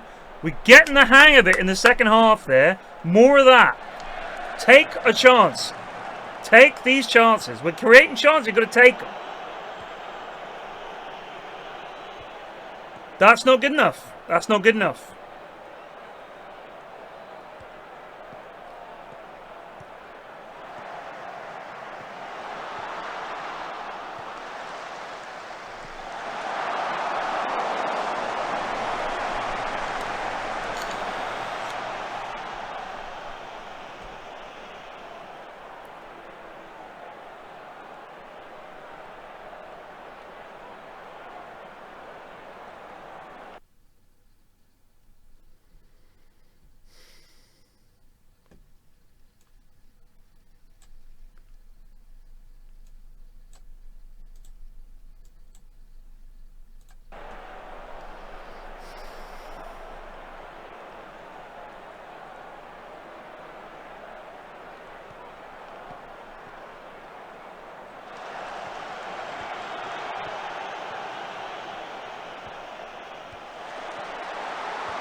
Great ball. Oh.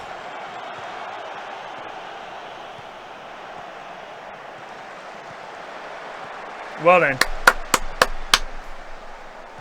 Yep. Across. Get it in there!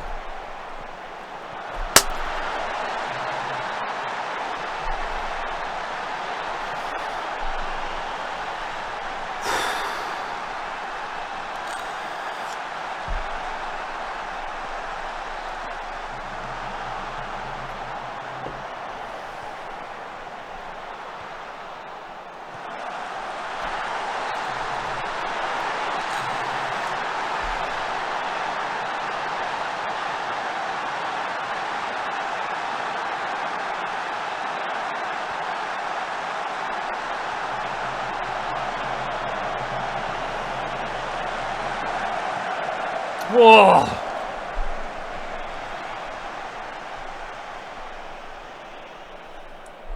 Go on, Sparky.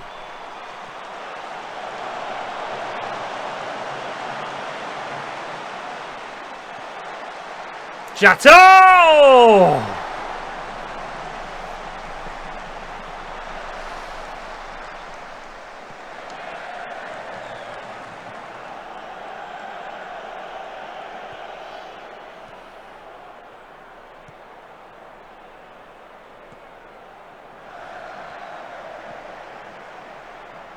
Oh! Fucking hell!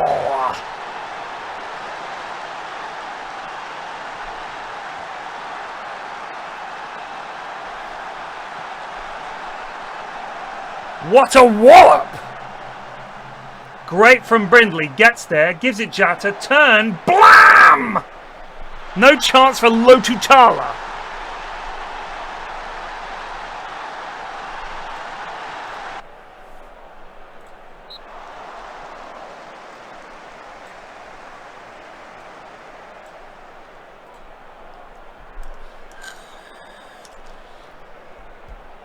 It's League 2.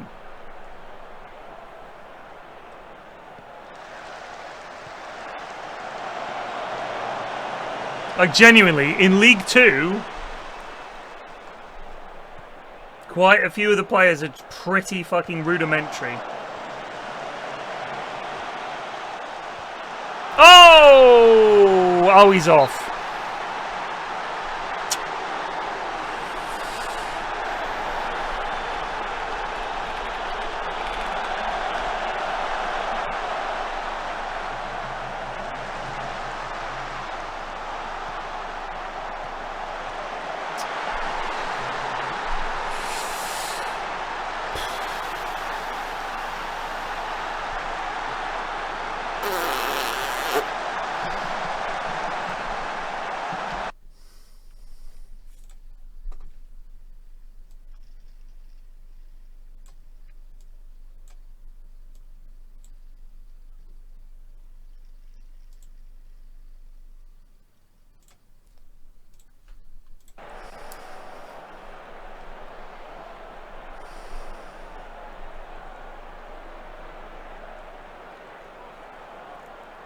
Nine minutes added time.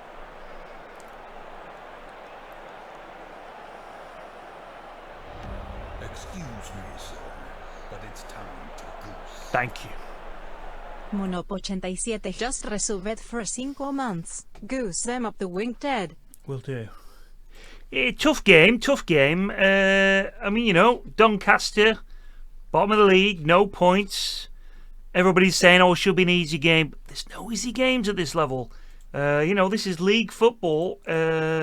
We've come up from non-league last season, and now we've got to make our mark on this division. Look, there won't be easy games. I know that people will say, oh, come on, they're bottom. It's not far into the season. We're only 4 or 5 games in. So some of these matches are going to be hard. They're going to be difficult. You got to work hard for what you get. And we're unbeaten in the league so far. We should be 4-0. Like, we should have won 4 games, but we drew with Wimbledon. That was a reminder.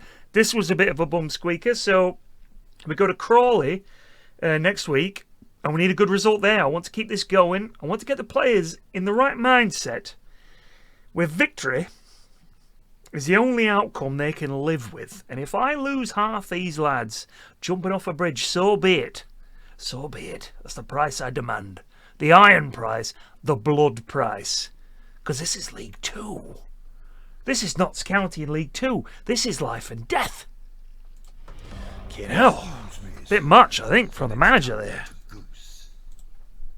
Thank Sonic Factory just resubbed for 46 months.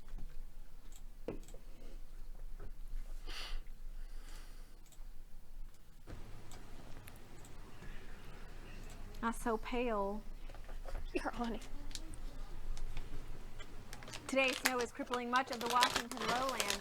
DD Mega Doo-Doo. I'm sorry. Mega Doo-Doo. Once turned on, the sign will spell out Delicatessen. Can you demonstrate for us what it's like to brush our teeth's pet just a little bit? Certainly. It's going to be areas of drist and mizzle.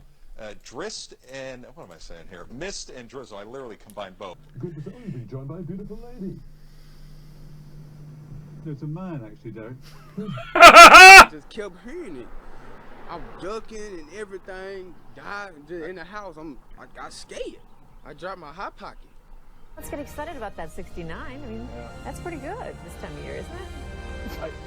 I know you're excited about the win, but how about that 69? Over the last 2 years, hundreds have landed in the Summit County Medical Examiner's office. My brother used to break in our house and steal the TV. But now he's dead. We'll probably sit around and cook some soups and eat bread and desserts and just get all fat and sassy.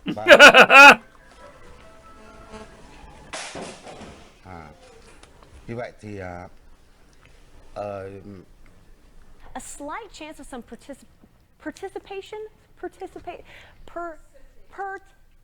It's rain.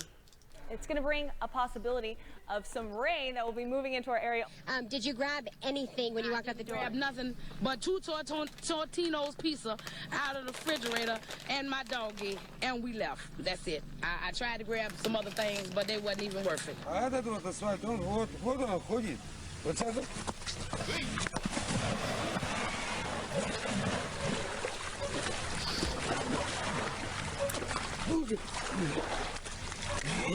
It's okay. Come a little closer. I'm going to stay over here by Joni. Do they know each? No, hold him tight. Hold him tight. Hold him tight. I am. Hold him tight. I am. You got him. I am. Oh, it's okay. All right. All right, Joni, you got it. First and last name, please. Erica O'Donnell. And can you spell first and last? Firstlast.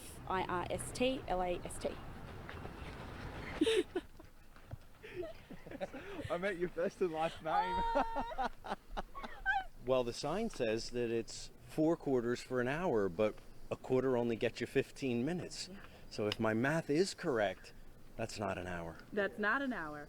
Not an but hour. It is. And also... A quarter, 15 minutes. Welcome back to Fox 2 News at 9 a.m. Time once again to get you caught up on your news headlines. For that, the Hamburglar.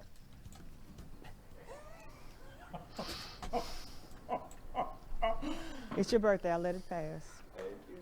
No, I won't. I'll get you later.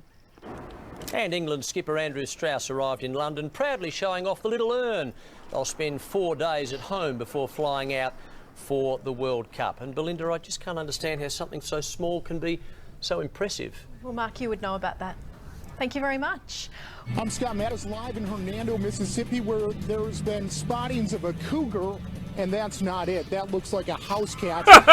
We're just feet away from where a local man rolled his cell phone video on what some say is a cougar. I'll be right back with a live report. But what we can say is that it looks for him in Uxbridge also something where there may be some concern. He had a 12,000 majority here. 12,000! It's now down to 5,000. Some people think it won't happen again. It won't happen again! Thanks very much to people trying to get in on the act there. Well, the best part is, you know, the guy that comes in and goes, let me buy lunch today. You know, those guys. Yeah, are those, let me get it. Right, I got it. It's a $2.99 burger. I'll buy lunch. But, Okay, well, I don't mean to interrupt, but can I try one of these? Courtney, I would love to see my meat in your mouth. So I've got a burger ready to go for you. First time I've heard that.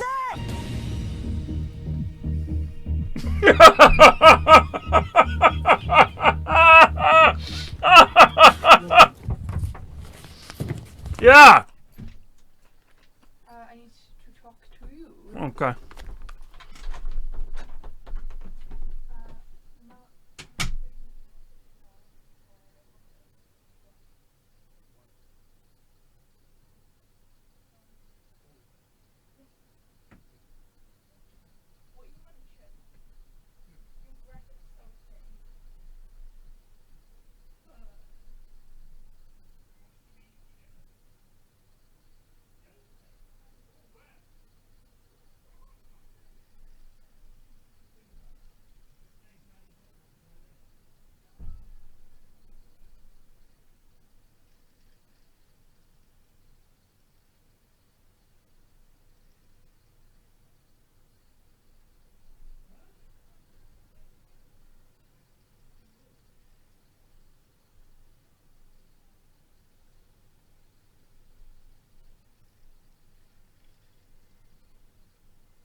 Oh.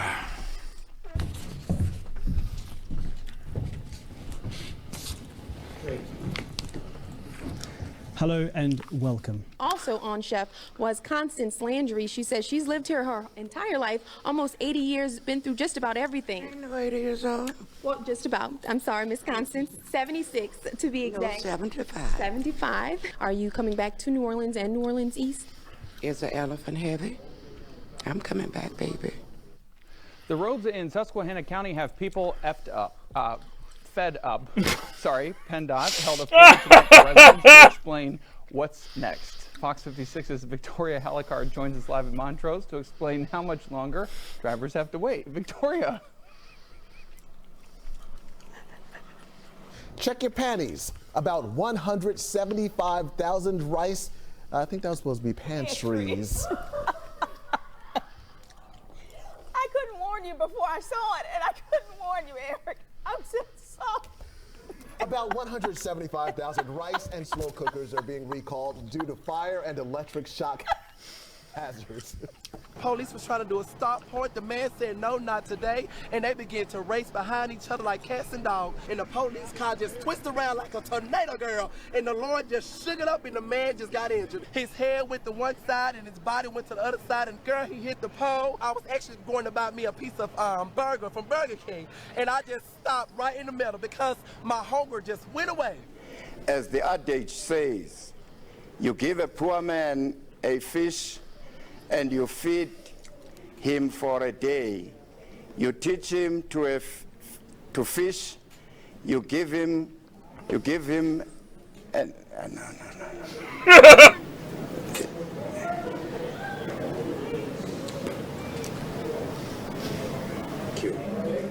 All right, Mike, so are we going to have some barbecue weather or you're going to have some wet meat out there? That's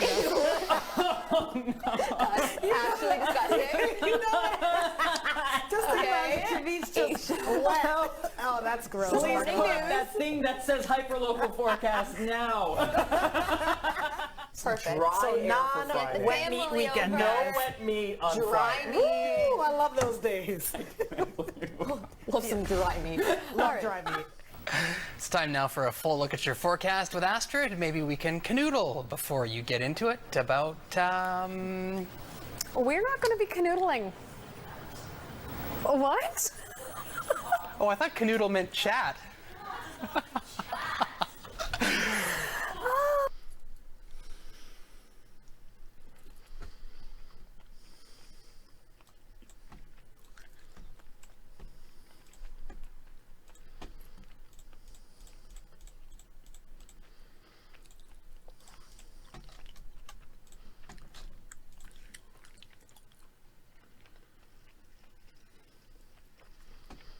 Astonished because they decided that people don't want news, they want entertainment. It didn't used to be like that.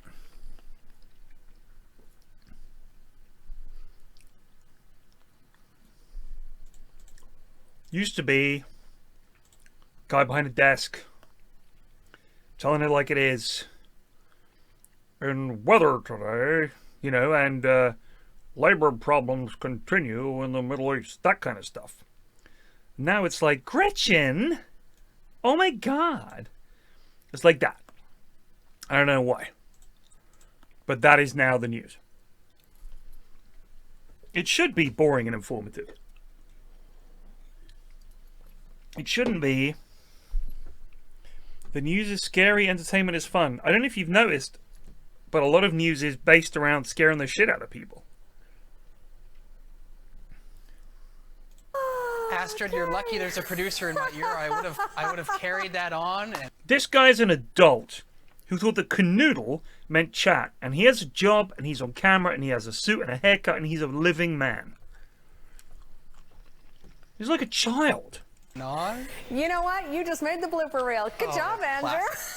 Take it away. Get me off camera. Oh, this is too much fun. Handle out the pumpkin. I thought I'd smell some. I thought something was smoking. I do see the smoke coming up. What happened just now? Well, no, because it's resting on some paper, and so I didn't want the little tea light to overheat, and then all of a sudden we've got breaking news here at the channel. I told you if the sprinkler systems come on, I'm done for the day. Yeah, you go.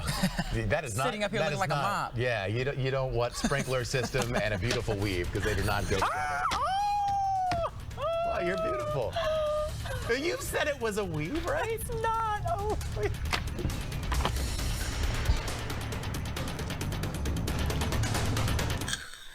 Pangtani, so hanggang kailan ba tatagal itong mga pag-ulan natin? Matagal-tagal na rin, Mang Tani. May mga naninimaho na ng mga damit.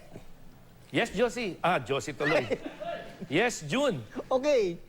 June, yung ating wind map, makikita natin yung tuloy-tuloy na paglakas ng hangin habagat. At ito ay dahil doon sa bagyong Josie. At hindi lang ngayong weekend, kundi maaring... Good morning to you. It is 5 o'clock right now on your Wednesday morning. Thanks for joining us. I'm Kate Merrill. I'm Chris McKinnon. Oh my God. I am Kate Merrill. That is Chris McKinnon, and it is a Wednesday, Danielle, because somebody needs to get some sleep. Wow. God, that's the funniest thing that's ever happened to those people. I really want to know, right? I really want to know, what do you do for fun? What do you do for fun? How much, I mean, if you were like this, you could have fun so easily. You could have fun just like opening a bag of crisps. Would be hilarious. That is the best TV moments since I've been here at WBC. I've always wanted to be Kate. I texted that to Brianna last night. I said, I want to be Kate Merrill. No, you don't. It's very complicated. You're much better off being you. I caught up with Chelsea and Michael, who were jogging by and were nice to just stop This for is a a quick classic. second. And I said, what are you doing running? And you're saying it was really good out? It's the perfect texture for running. Very low impact on its dry snow, so your feet don't get wet. It's incredible, though, just to see even people still on their bicycles. Yeah, I don't know how they do it with the bikes. Like braking, at least we can control, you know, at worst case, we can just slide right through a stop sign. We've seen a lot of people out here, like you said, running, sledding, just enjoying it. One thing, oops, that could happen, unfortunately. Looks like Chelsea's okay. You okay? Oh. Yes, okay. I'm going to have to jump into the water, actually. I'm going to be very careful because I've got this sound pack on. But Sarah Vasey, Adam Peaty, Siobhan Marie O'Connor, Ben Proud and James Guy, congratulations. Oh, I didn't see the step. Sorry about that. Well, that's giving you all a good laugh. Adam's inconsolable there. Just look before you get in a swimming pool in future, okay? I hope you can still hear me. I fucking hated this guy. Close and mind the step. Can you continue, Sarah? Because we want to talk about your goal. You don't want to I talk about fucking me hated falling this in guy when I used to watch the news in the morning. All the people watching here are literally on the floor. And cats, they're not usually known for their love of swimming, but one feline in northern Virginia is hitting the water in the gym in an effort to lose weight. Holly is a 13-year-old cat who dislikes the outdoors and other physical activities.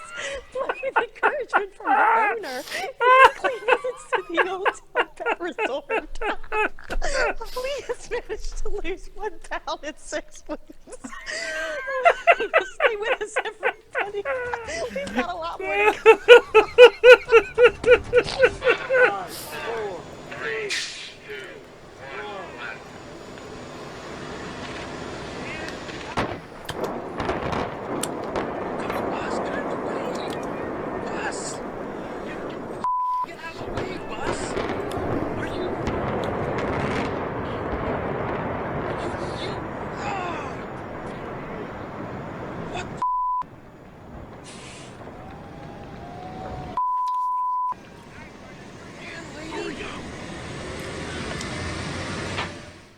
For $64, a professional instructor will take you for a 3-hour heart-pounding lap ride.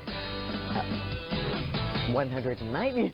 A 3-lap ride. 3-lap ride, thank you. Not a lap ride.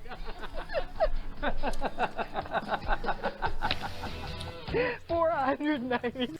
And tell us what we're about to hear. Oh no. It's just a freestyle. I can't watch this guy again. Our producer upstairs and That was fun, Jake. Josh is our director. Anytime you guys want to recue a man's zwang swang and just roll that, like literally, I don't care. It can, whenever you want to roll that in the show. God, you guys are the best. Bob, Bob is going to aspire to this now. See, because Bob, I think you could do this. I think I could. I think with Man. practice you could do that. Zwang swang. And then I will start calling you Schwang. Question is how This is an all-timer. those scandals. And what will it mean for the wider region? I think one of your children has just walked in. I mean, shifting sands in the region. Do you think relations with the North may change? This is my favorite bit. I would be the entrance of the nanny/wife. surprised if they do. Pardon me.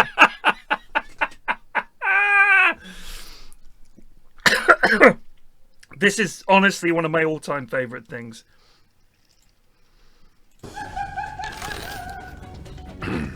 Question is, how do The little dance. democracies respond to those scandals? And what will it mean for the wider region? I think one of your children has just walked in. I mean, shifting sands in the region. Do you think relations with the North? Then the baby just comes in one of these little fucking walkers. There's no one pushing. Baby's just like, I'm fucking coming too. Pushes the door open and barges in. They do. Pardon me. My apologies. What's this going to mean for the region? My apologies. Sorry. South Korea's policy choices on North Korea have been severely limited. Now to the story of the pig that is inspiring others. One pot-bellied pig has certainly endured his share of problems. Chris P. Bacon was born without the use of his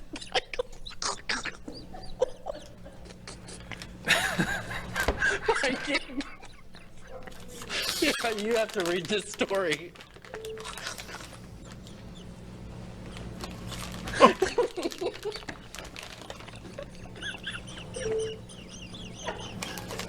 We cannot.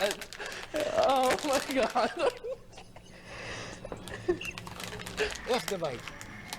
Echt erbij. F van Frans. Maar toch wel, ja, Frederik. Fuck you. Nee, oh nee, maar dat... Ja, ik zie op de muur, dan ben ik al lekker.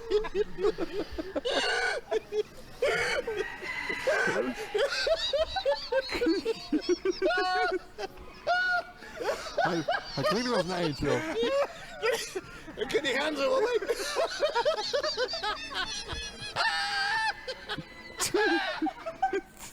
is geweldig zwart voor de niet.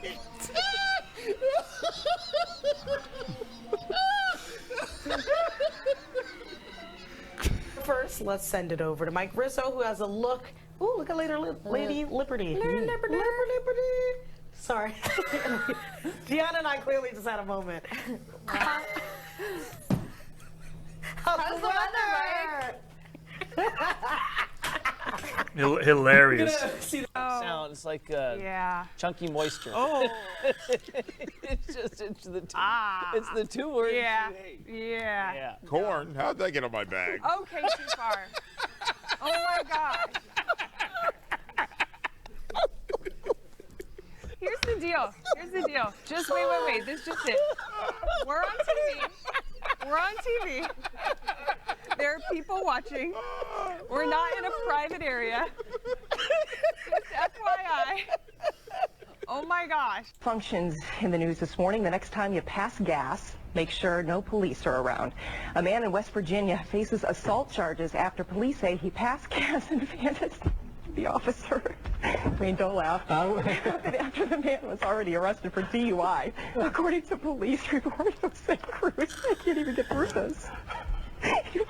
He passed the gas so loudly the officer said it was, quote, very odorous and created contact of an insulting or provoking nature. Very odorous. Mentioned. I'm sorry. What? I'm sorry. It's one of those. It's one of those. Wait, what did he say? Very odorous. And Hugh Janus. This guy's my age, and he hasn't heard Hugh Janus.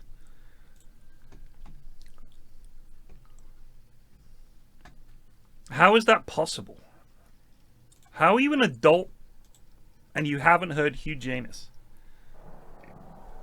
I feel like a lot of people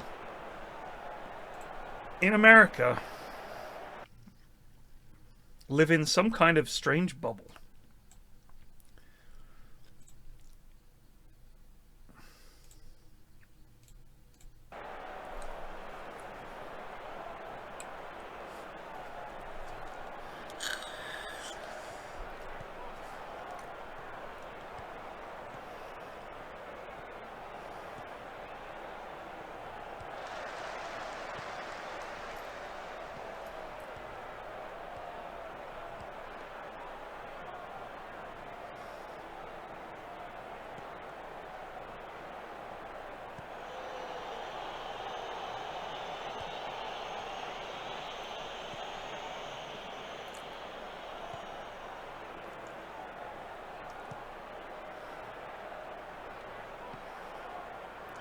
This is some Scott Parker football shit.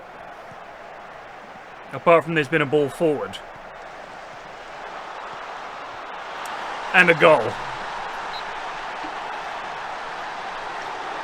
Chalked off. Have you seen the,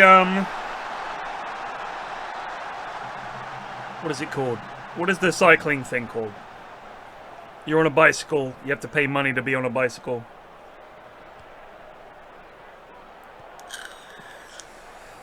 Peloton? Is it Peloton? People will, yeah, Peloton. People will enter fake names for Peloton. That always makes me laugh. Some of them were quite funny.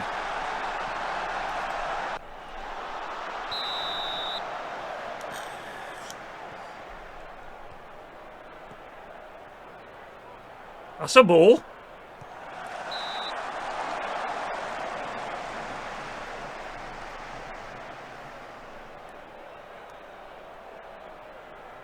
Go on, Sparkles.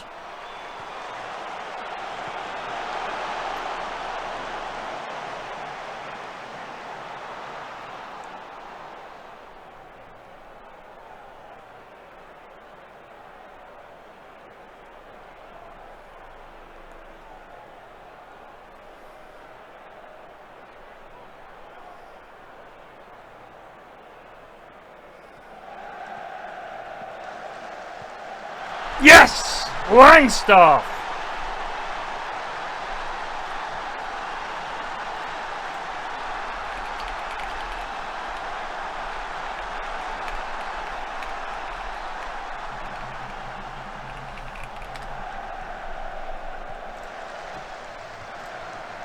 What the fuck?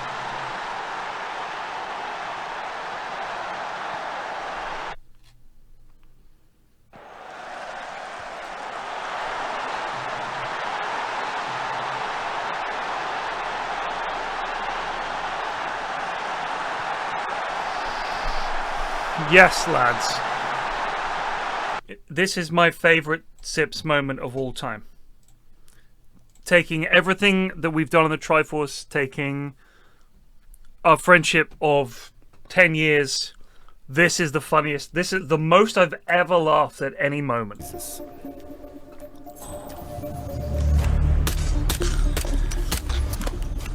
What the hell? Kill me. Just fucking kill. Oh, fuck! Oh, God! I can't believe that! Oh, fuck! Listen to the noises. Just listen. He's so beyond anger. He's just... It's just... It's like Arnie.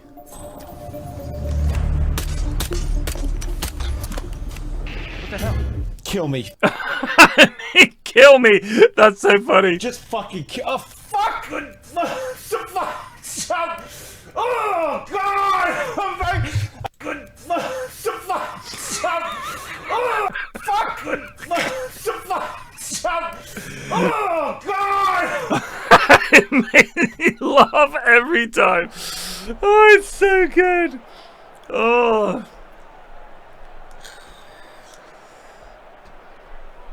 Kill me.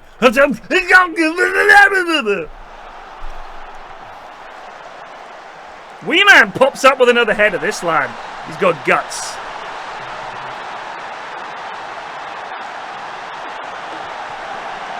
Ah! Raggett? Yeah! The big man on the end of it.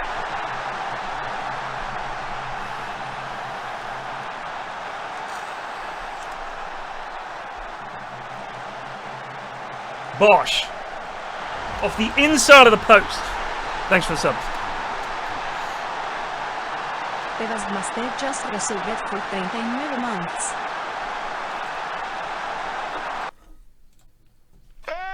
Hello. Wait, is Dotes happening or not? I will prefer not to be on stream if that's alright. Fair enough, brother. No problem. No problem.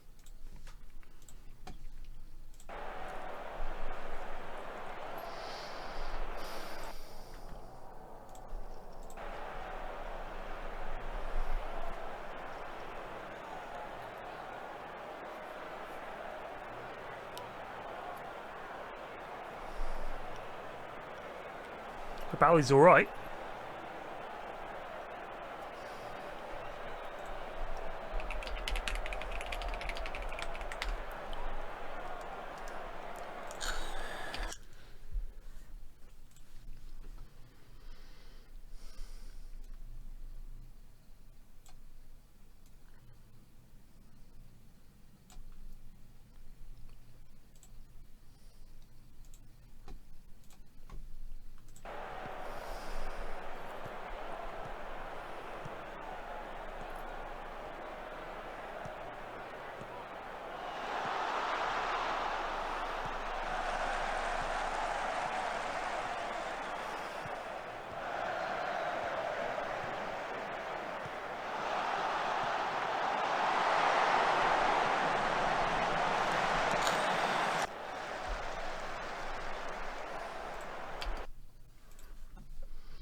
Shit.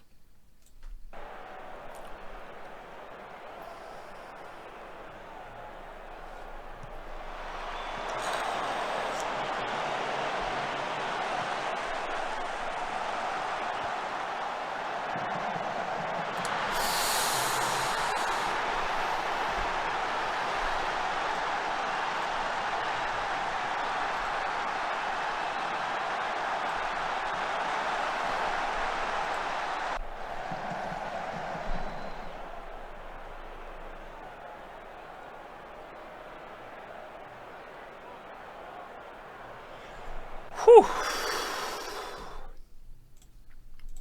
That was an important win. They were just behind us.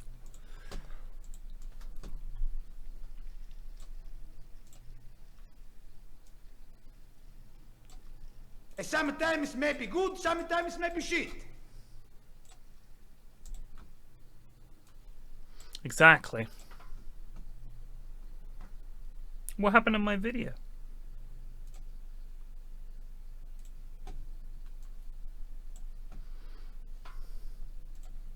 Turning 10. We'd mentioned... I'm sorry. What? I'm sorry. It's one of those. It's one of those. I totally fell for it, didn't I? I think it was a trick. I think you're right. I think it was a trick name. You're right.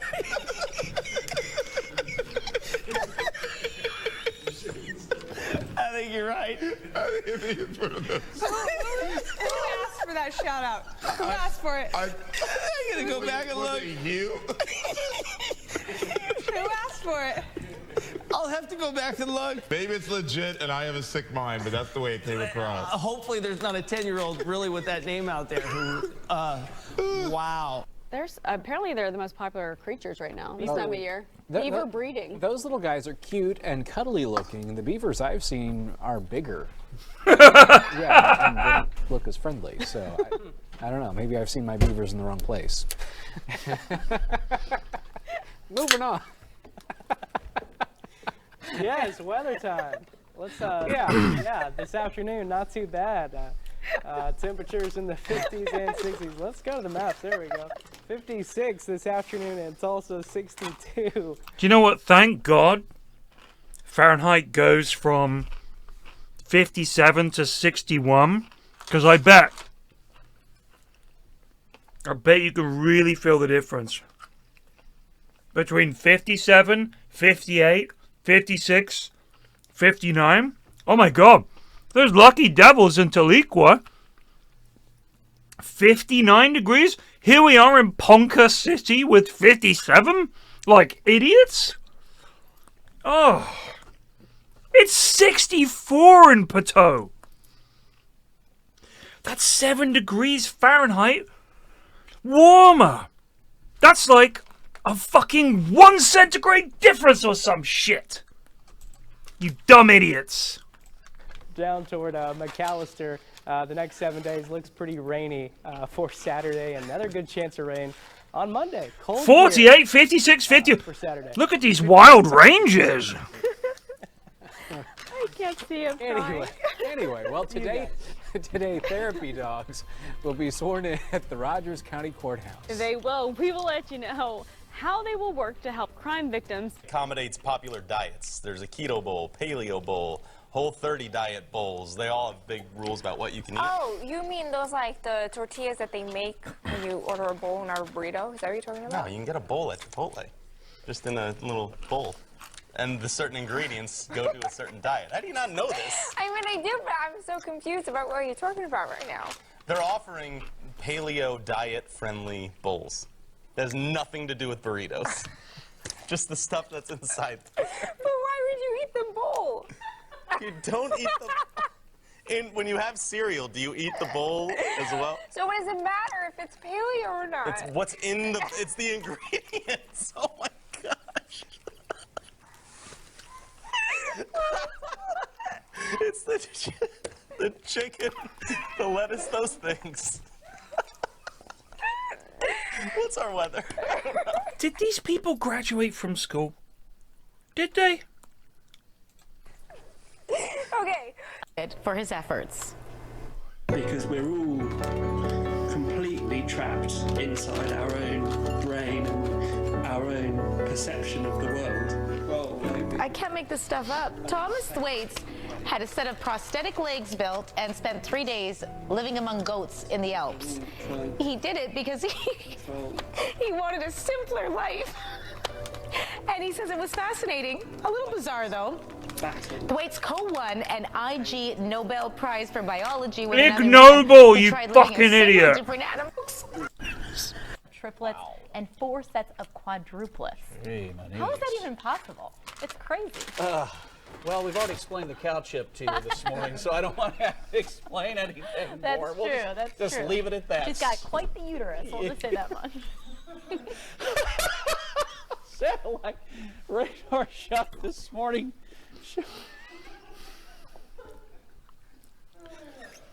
I'm just saying. You're just saying. Oh my. All right. A family's Christmas decorations nearly caused one man a heart attack. Please hold on. All right. Can you reach it? Can you reach it? The man in Austin, Texas, thought this dummy was a real person.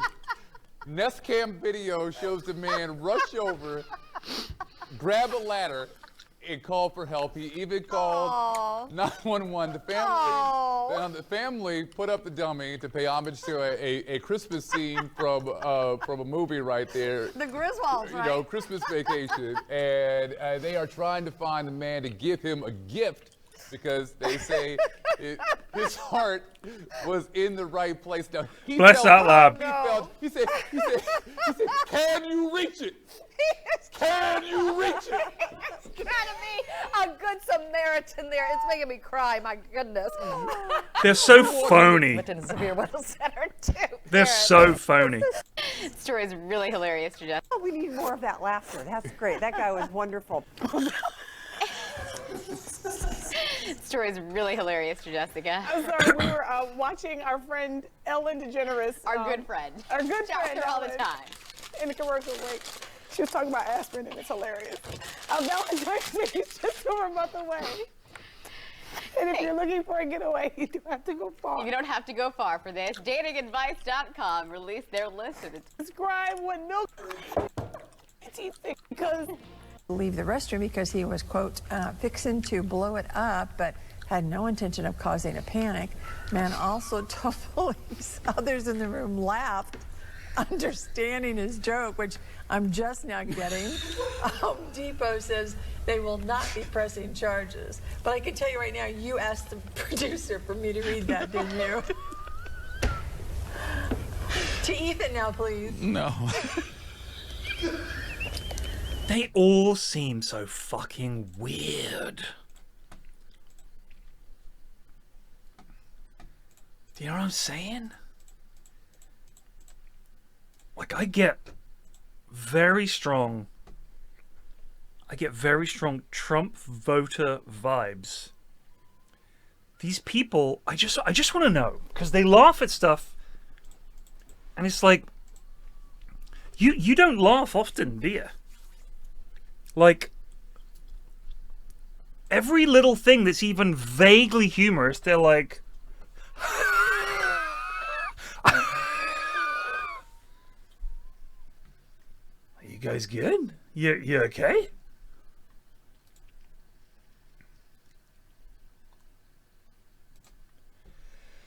It's weird. They're weird.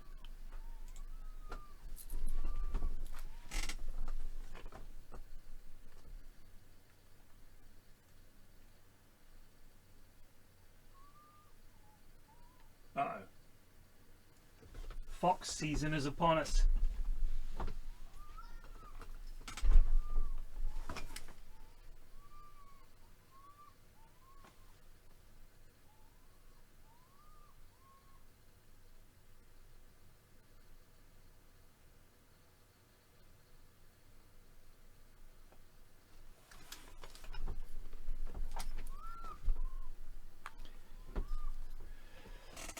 Oh, that's when the screaming begins. You're just getting off to sleep and suddenly, oh my god, a young woman is being murdered outside my door. No! No, no! Just a fox that is stuck on the wrong side of a simple fence.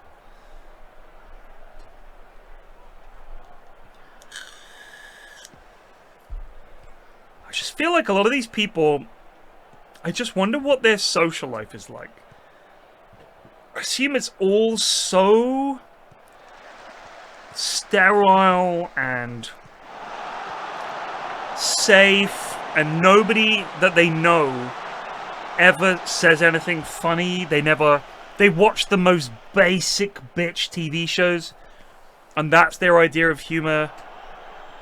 They've never read a book. They've never seen a movie.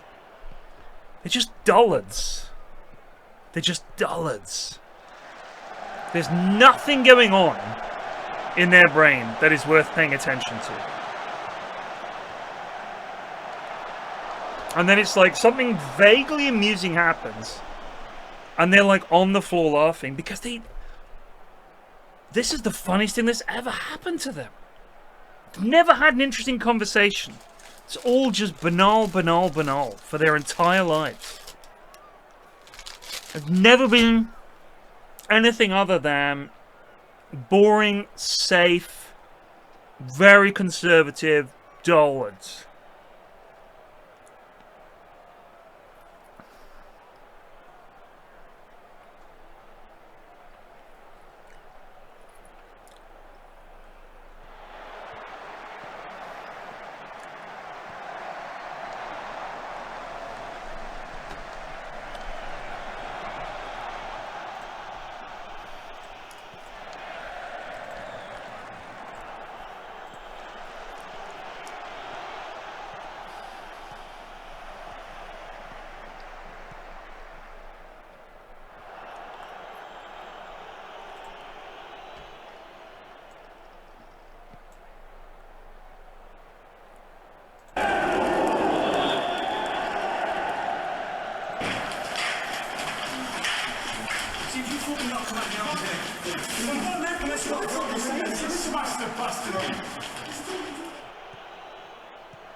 Willow, any injuries?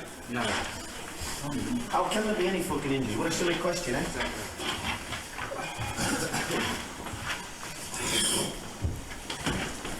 Look at me while I'm talking.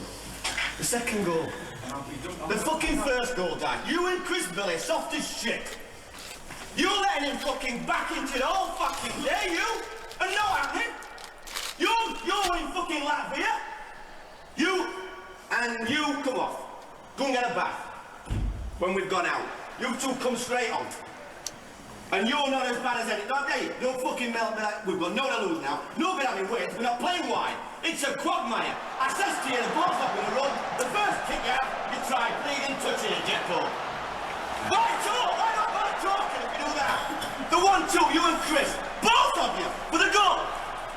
What's your excuse there? No excuse at all. No. You marking him. You. Bleeding out pack. He's backing that. No, he is. Is he blowing? Are you getting free kicks? We'll get in front of him then! Don't let him fucking back in! Jesus Christ! Logan, you and Dubs can do more. I think well, we won't tell you what we fucking think. We can do more in there, to play it in there. We're third in the fucking league, and we've got 2,000 fans getting pissed on over there, and we ain't got as much passion. Tom, what did you tell Dice? I said to him. Come out and seems to go in. For what? Major box for throwing. So why haven't you then? Because you said below the straight had to go in. What he's just told you something else, what I've passed on to him. I thought he was on Hammerstone. He was on Hammerstone, nice out. You can see who's in there. Look, but don't matter, he's off now, isn't he, Steve? Yeah. Right, Dunny, you go for the second ball. Alright? Yeah. Simon! Let's have somebody who'll put the fucking head in. You go on Bully's run for the throws. Off a bull then. Alright, second ball, you go in every time. Now listen, we're going to change 4-3-3 ducks. Yeah. Okay? Logie, or you and Logie, you right, Logie, whatever it is. I want him in the middle, making his runs. Down the centre? Yes. Yeah. I want him making runs down the centre. If the fullback breaks, you or Logie's got to come over. Simon, you've got to come over as a 3. Dunny, I want you wide, you and Jacko, whatever it is, we want you all over the show, but you've got to split when you can, to give us a little bit. But no good having weight, because we don't want fucking weight, we want it in the middle. Alright, so you're all over the show, in that area. Gee, Chris, I bet you're glad I'm getting fucking back. Jesus, well I thought you wanted gloves on. I've never seen no, like, Franny gets the ball there, Franny gets the ball, we're going to kick it out, we're breaking, I'm watching you, and you're jogging out, and they're 2 up, and you can run to get up there to make a 3, and you're jogging up. I've seen you really go twice to head a ball, and you like that at the last minute. I'm not saying you're the best header, son, but we can't be pulling out. It comes from you and you, Sinbad. Pat, it comes from you two. That's the worst I've seen. And he's only doing his backing in. Now the referee is not going to give you a foul. So understand that. He's not going to give anything. So listen. Get it, Dunny. So when it's like that, I want you going like that, and you going like that. Alright, if you're going to give a foul away, give it him. Give a foul away. But fucking now, fire. Centre out.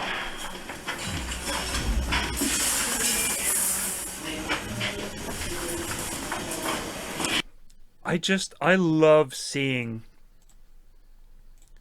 behind the usual. Like, you don't normally get to see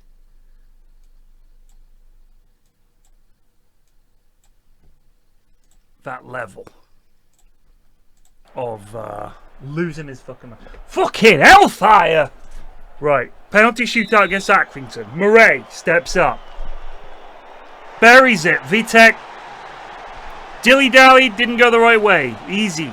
Here comes Gubbins. This man's name is Gubbins. And he scores. Gubbins.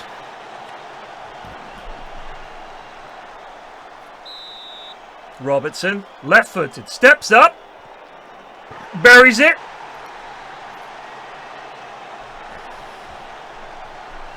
Adedoyan next up for Accrington. And he puts it in top corner. Stone no chance. Is that right, Sonic Factory? Crowley steps up. Oh! Top corner. Vitek no chance. No one's missed yet. Will Martin bury it here? Notts County hoping he's going to hit the bar or put it wide, or maybe even the keeper will save it. Stone saves it! Too easy. Martin just chipped it in there. Randall can give Notts County a really good cushion here if he scores. And he does! Too much power for Vitek to get on it. Stone coming in now. Here comes Wally. If Wally doesn't score, Notts County win the shootout. If he does, Notts County need to score 1. Here comes Wally. Winds up. Stone jumping on his line. He does bury it. Now it's up to Notts County. They can close this out, score this penalty, and the shootout is over. Vitek steps back into goal, and here comes Scott. Jogging. He's calm, composed. Wipes the sweat from his brow. Silence. The away fans go quiet. The home fans go quiet. And Scott chips it straight at Vitek, and we're level. We're back level. But if Accrington miss this, Notts County can still win the shootout. Up steps Lowe. Stone returns to his position in goal. Bit of gamesmanship, jumping left and right. Referee blows his whistle. Here comes Lowe. Held by Stone! Notts County win the shootout. 2 penalties saved by Stone, and they're through. Well done.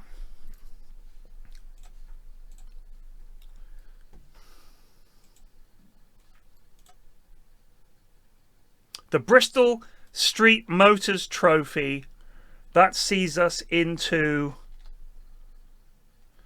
contention. We played 1 penalty win, so that was worth only 2 points, because this competition apparently has that rule. Who knew? If you haven't seen the QPR documentary with Warnock, it's incredible. Gotta be cold.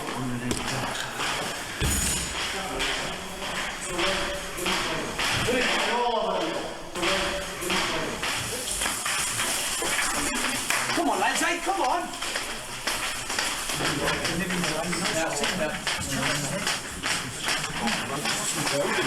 Come again, stand back down.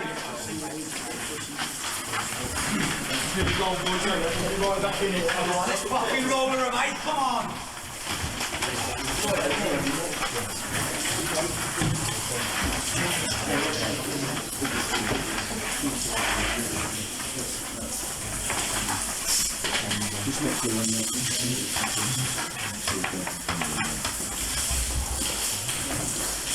Sensible with that. Our throws, they're not going to reach that right as far as they with the conditions. So I want to read it on one of you. Dice, it's you on your side now. You on your side and Tom on the other. Or it might even be you. But one's got to come the corner of the box. If you'll take it, Tom's taking it. Are you with me? Corner of the box in case centre half knocks it out, heads it out. In that area. We're going to cross. You or Jeffo, if we're in inside left or whatever, one of you's got. Might not be your fault, lads, eh? I'll just have to make sure it don't fucking happen again, because I tell you now, I'm fucking more determined than ever. I'll look at you now. I'll have a chat with all of you next week, before you start flying off to fucking Mallorca and all these other places, eh? We'll have a chat about the fucking game, about your game, last few months, last few weeks, fucking character. Fucking hell. And I'll look at your contribution, some of you. No wonder he threw a fucking bottle at fucking floor, Tonga. Hey? It's waited fucking 9 months for that. A bit of fucking aggression. Fucking hell. You blame everything. Blame me, blame fucking pitch, ref, system, tactics. You want to have a look at your fucking self, some of you, in the fucking mirror. So please your fucking selves what you're doing next few days, alright? Get pissed if you want, go out to nightclubs, take your missus out, shag her on fucking car seat, anything you want. Because there's some of you lot that could have done fucking better and we should have been up there. And you're fucking also around, you're happy. You fucking be off flying away next fucking week. It doesn't hurt you. You're fucking picking a wage, you. That's a load of bollocks. You've got to fucking die to get 3 points. I'm fucking telling you. Because it's hard, it takes some fucking bollocks to fucking say, right, we're not fucking moving. That line's there and we fucking stop it. And you pick your fucking man up. And if it's the spare man, I take the fucking blame. Yeah, I fucking die for you lot. Fucking die for you. Fucking hellfire. Look at the fucking games we've tossed away. You've all got to want to be a fucking team. Atmosphere, intimidation, everything. Let's fucking get leathered in, but properly, and let's play when we've got it and fucking believe. And I think we've got a fucking chance. We've all got to be like that on fucking Monty's chest, haven't we? A fucking rash. All right, come on, let's go. Come on, let's go. Must be tough.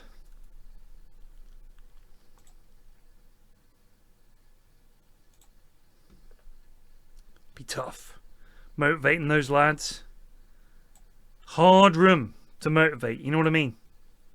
You got to come in there and you got to lift a bunch of tough lads, hard men, footballers, tough lads, tough neighborhoods, and you're going to come in and lift them. That's hard work. Let's put Sam. Sam, you're up.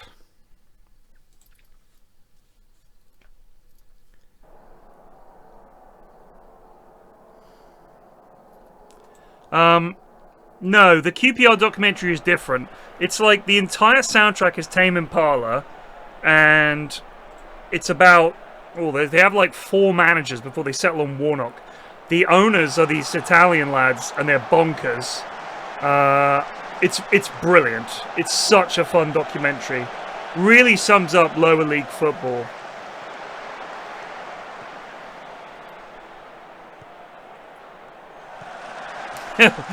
He narrates his own audiobook. He's got a great accent.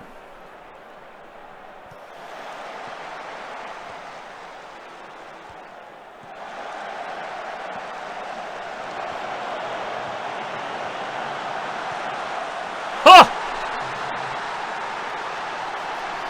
Thing is, he's like guys like him, Harry Redknapp, Ron Atkinson, they're like old school. They're not about fiddly tactics. It's about getting a good bunch of lads out there and motivating them and trying to keep them playing as a unit and pretty straightforward football. And Harry Redknapp was very good at getting a good team out there, getting them to play their natural game and not overloading them with instructions. And I think a lot of English players quite like that. Just a nice manager who's like, fucking get in there, lads. He just fires them up, sends them out, and has picked the right team. But Sean Dyche, I watched a really interesting video. It was on fucking 442 channel, which I do not recommend, because the lad that does these tactical analyses takes what should be a 5-minute video and drags them out to 20 minutes with awful jokes and like bants. But he did make an interesting point, which was Everton under Dyche versus Everton under Moyes. And under Dyche, they were super fucking rigid in the way that they played. Whereas under Moyes, he hasn't changed much. He genuinely hasn't changed much. It's not that different a lineup. But he's just made them more, you know, more mobile, a better team. It really doesn't take much. I feel like I can imagine Sean Dyche as a manager as just being extremely rigid, and I think if you'd put him as a manager 30 years ago, I'm sure he would have been fine. But you're competing against the likes of Pep Guardiola and Mikel Arteta and all of these foreign coaches who've come in and have actually done some training in tactics, rather than just, I played football, I reckon I could do this, which seems to be the British way. I mean, Wayne Rooney shouldn't be a football manager. Is there anything in your heart that tells you this lad's got some really interesting ideas about football strategy? I think he's a real smart guy. Oh!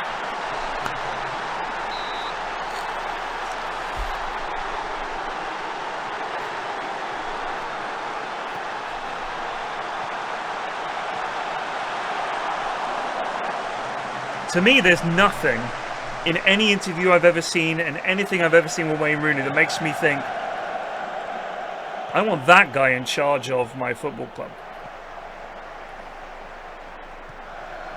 Steven Gerrard hasn't exactly been a great manager. Fuck.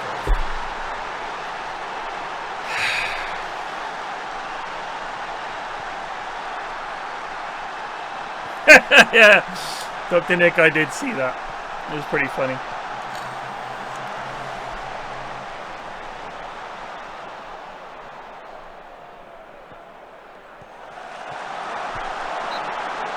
Offside, ref.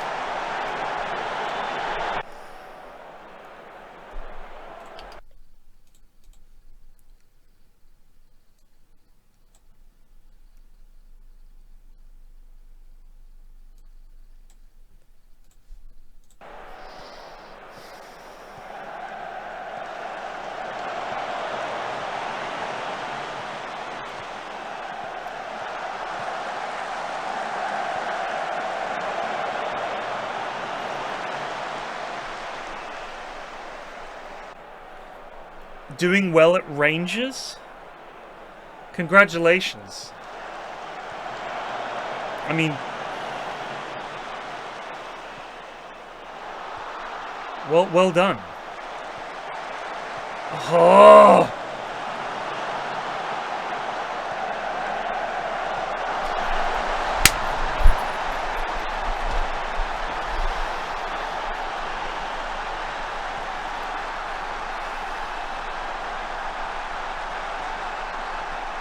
You're one of the two richest clubs in Scotland in a very limited league. You did well at Rangers. It's like, I'm sorry, but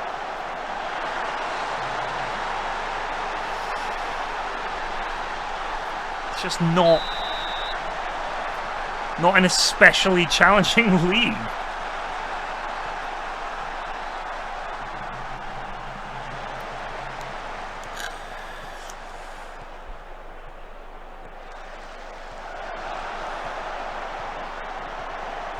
Oh!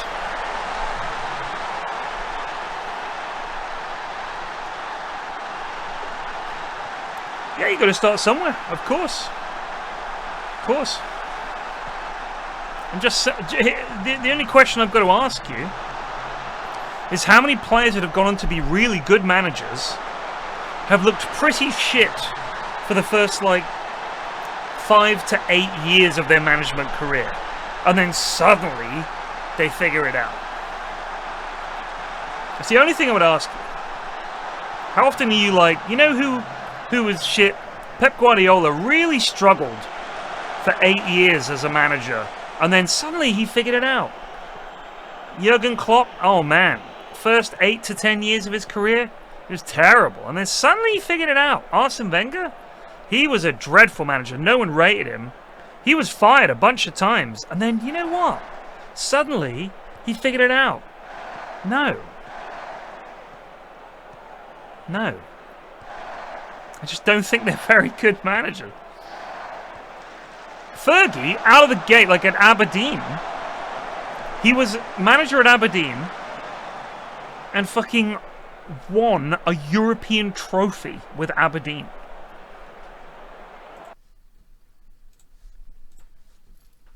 And then went to Man U, and Man U were in a fucking state, and people were like, get rid of Fergie, and then he managed to save his job and went on to be the best Premier League manager of all time. But the point is, it's not like he started management and was dog shit for 8 years. That's it. I mean, if you know, maybe the teams are shit, but Gerrard, come on. Let's see what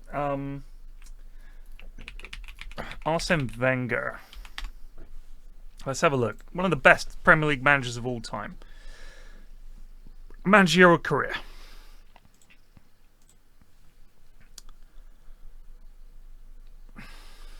I mean, Mourinho as well. Another guy. Started off as a coach, moved into management. Impressed. Let's look at Steven Gerrard. Steven Gerrard's managerial career. Just as an example, he's 44 years of age, managerial career, Liverpool Academy, so then he goes to Rangers.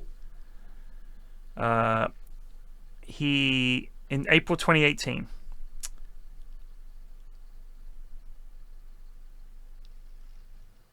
So, he had a great season with Rangers. Again, this is like being gifted one of the two teams that win the Scottish League and being like, wow, well done. You won the title with Rangers. Congrats. Villa. Head coach of Villa. 3.5-year contract. And he led the club to a 2-0 home win over Brighton and Hove Albion. But then results were generally mixed. And the team finished in 14th. 3 places lower than the previous campaign. After winning just 2 of their opening 12 games in the 2 years ago, 2022-23 season, he was dismissed by Villa. So the 2022-23 season, Villa finished 7th. So someone came in and did pretty well. Their managers were Steven Gerrard, and then they brought in Unai Emery on the 1st of November, and he managed to take a club that had barely won a game to 7th. Congrats. But they hadn't won it in 10 years, partially because they were banished from the fucking league. Like, seriously.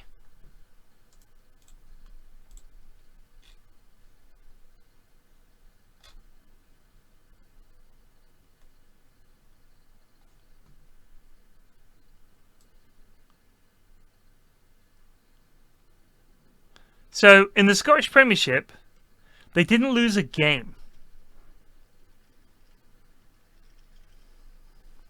In fact, they didn't lose all season until the second leg of the round of 16. So they lost in Europe and they lost in the Scottish Cup. But they did not lose a game in the Scottish Premiership. From 1st of August 2020 to the 15th of May 2021, they did not lose a game. That's impressive. That is an impressive record. If that's that good, why couldn't he transfer that to, like, I don't know, let's say Aston Villa? Steven Gerrard, who left Villa and then went to Al Ettifaq for no doubt a fortune. That's where all ambitious young managers go.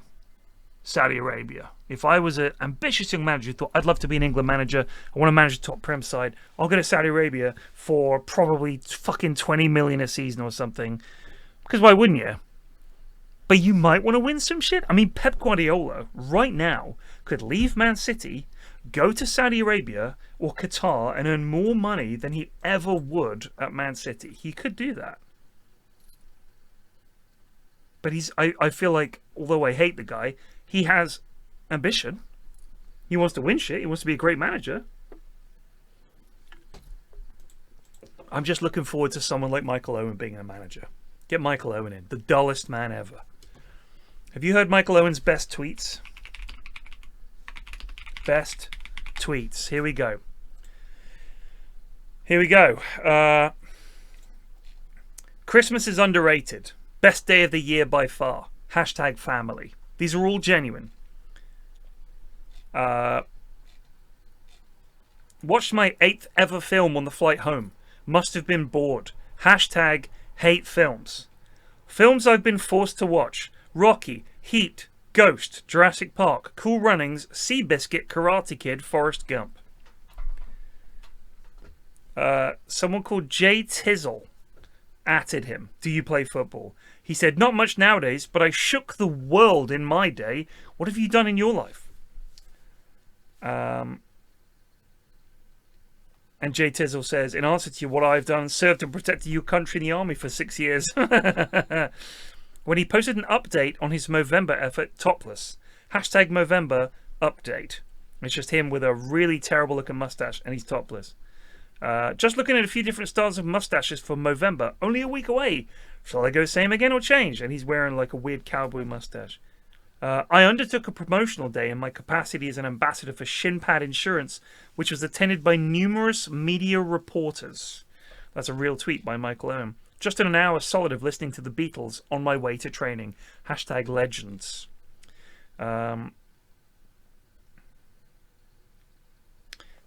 Chris Lindsay, 86, at the Michael Owen. Watching the United game and Owen's commentary is the highlight so far. Keep up the good work. And he quote tweeted that guy. Thank you. And then the lad replies and says, thanks, but I was only taking the piss. You're putting me to sleep.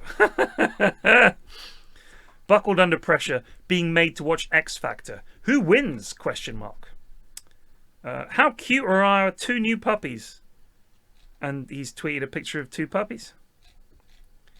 A well-deserved carrot for my boy. That's him giving a horse a carrot. A selfie with Brown Panther. Only 4 sleeps to go. Hashtag monster. It's a picture of him with his horse. Just run over a rabbit. Devastated. That's a Michael Owen tweet. Saw this fella pinching the bird's food, so went to take a couple of photos. And it's a picture of a squirrel. The bloody thing hurled itself at me and smacked into the window. Didn't know they were so aggressive. And then he's seeing a picture saying Elite Athletes Lounge and an arrow, and he'd say, I'd best not go in there. Then there's a picture of a bar, and it says, no wankers, no bar girls. And he says, doesn't look like I'll be allowed in there tonight. Reckon I'll get back to the pub just in time to see the 3 p.m. results coming in. Although this 50 mile per hour speed limit on the M6 is a head wrecker.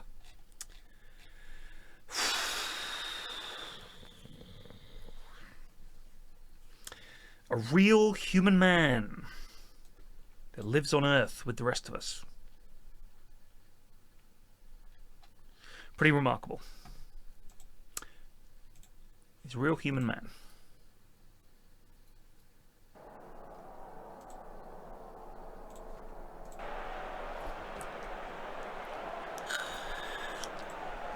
You've seen his promotional video for Dubai, I think it was?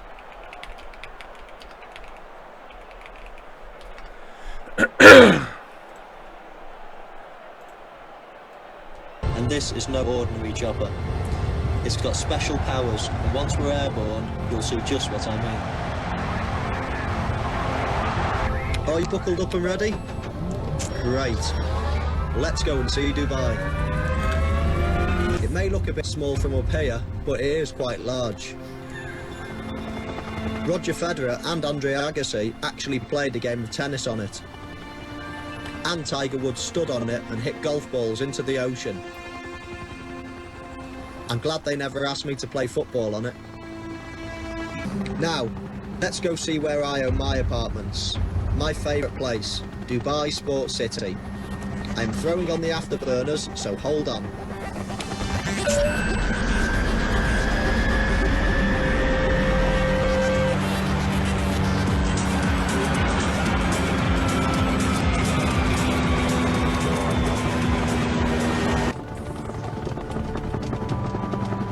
Hey, I think that's actually Sam Torrance down there, the ex-Ryder Cup captain. Let's just drop down a bit to check. Sorry about that, folks. Just a bit too low. The shatterproof glass came in handy, but I don't think Sam's going to be too pleased with us getting in the way of his drive. Good thing he has that great Scottish sense of humour.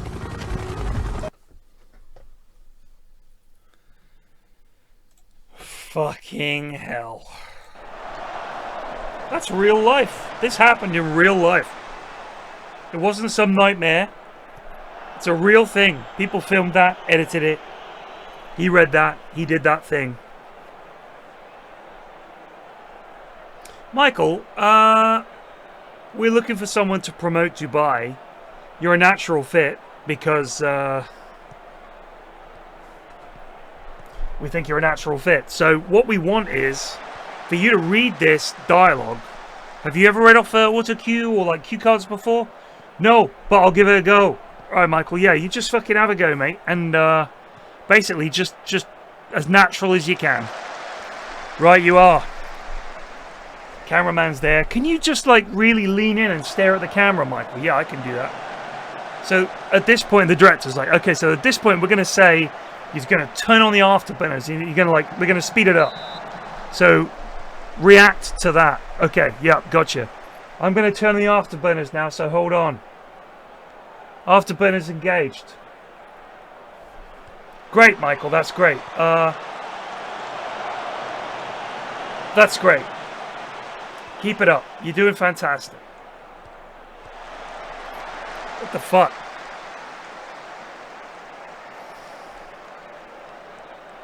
How much am I getting paid for this? £250,000. Sounds good.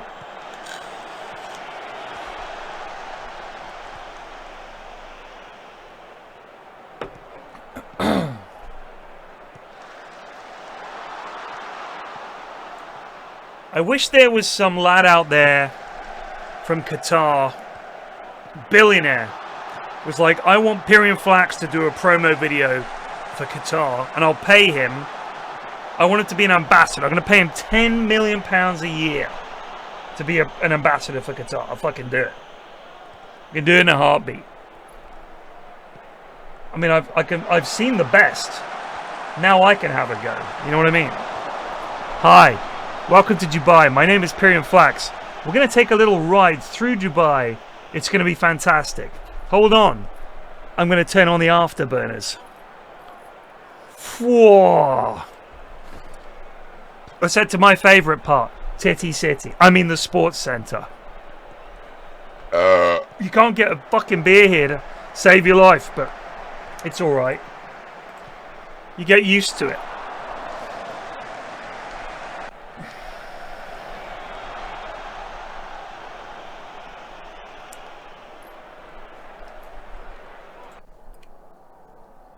Our shooting needs to improve. Alright? Let's work on that. You meant to fucking die for 3 points!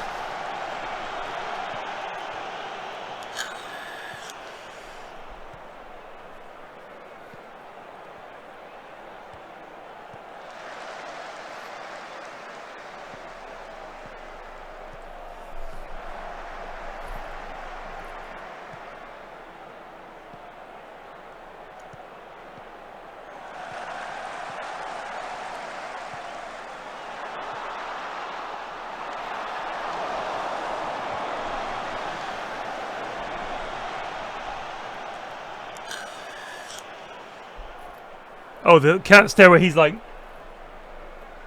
bizarre. He's an odd man.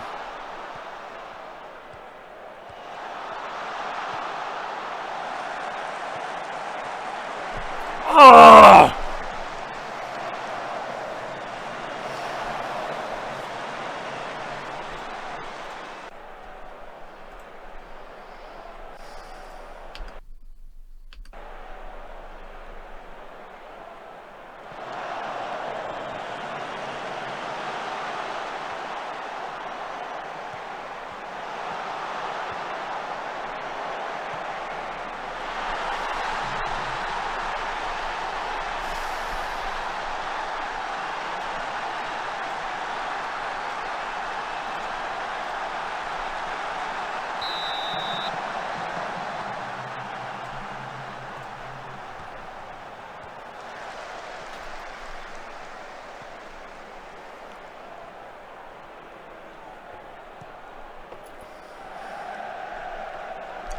I know lots of people who've been to Dubai and said, oh, it's great. I have very little interest in going there. I don't know what's there for me. What's there for me? I mean, I'm not being funny, but it's like this modern city built out of the fucking desert. What's the history? If you said I could go to some area that was like in the Middle East and had tons of fucking history and things of archaeological interest and shit, I'd be all over it. But these modern cities that are just all skyscrapers, I just don't see it.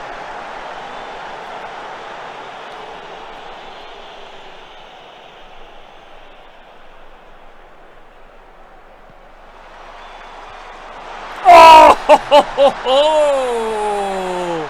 Did we ever need that?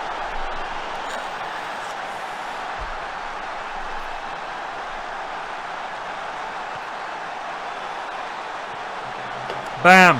Central defenders showing the strikers how it's done.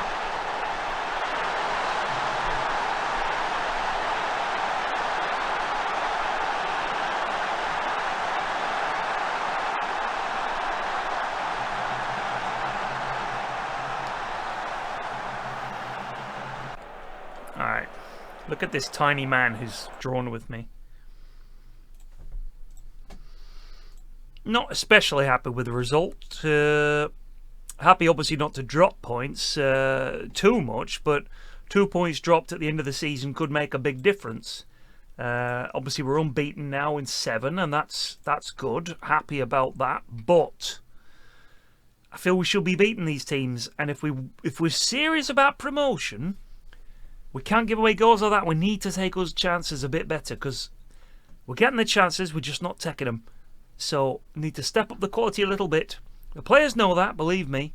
But I think we are creating the chances, and once we settle into a groove, the goals and the points will start coming. But until that point, it is frustrating. I'm frustrated, the fans are frustrated, and believe me, the players are frustrated, because we know we should be doing better. But we are in second. We're only a point off Colchester, and we're being very competitive. So one result, not the end of the world, but I would have liked to have got a good win today. Wasn't to be. But we'll be back next week. Thank Christ. Schneckles, what is going on? That's a post-match interview. But I used to live in Abu Dhabi and distinctly remember the border to Dubai getting closer because they kept building more skyscrapers. Jesus.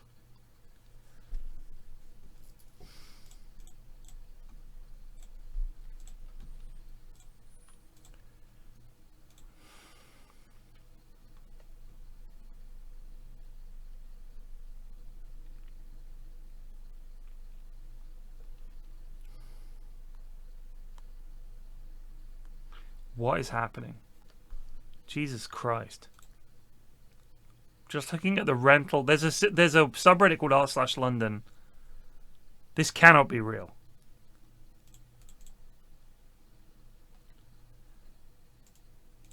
So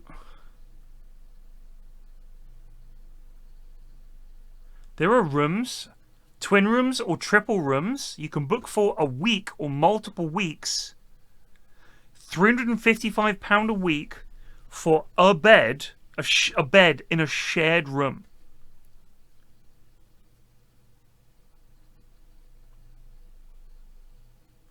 Fucking hell. Get a shared living room with a TV that's way too high. And the bedrooms are literally 3 beds in a row in a room, or 2 beds side by side.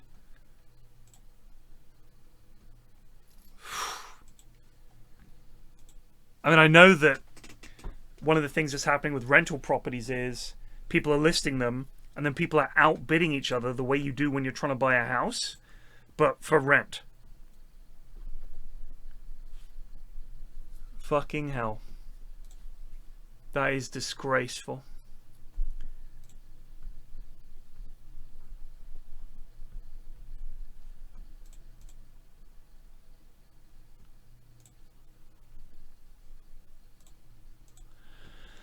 Oh, my kids are going to live at home forever. I don't mind that, but it sucks for them. I'm happy for them to live here, but it is going to really suck for them. Where can they fucking live? Christ.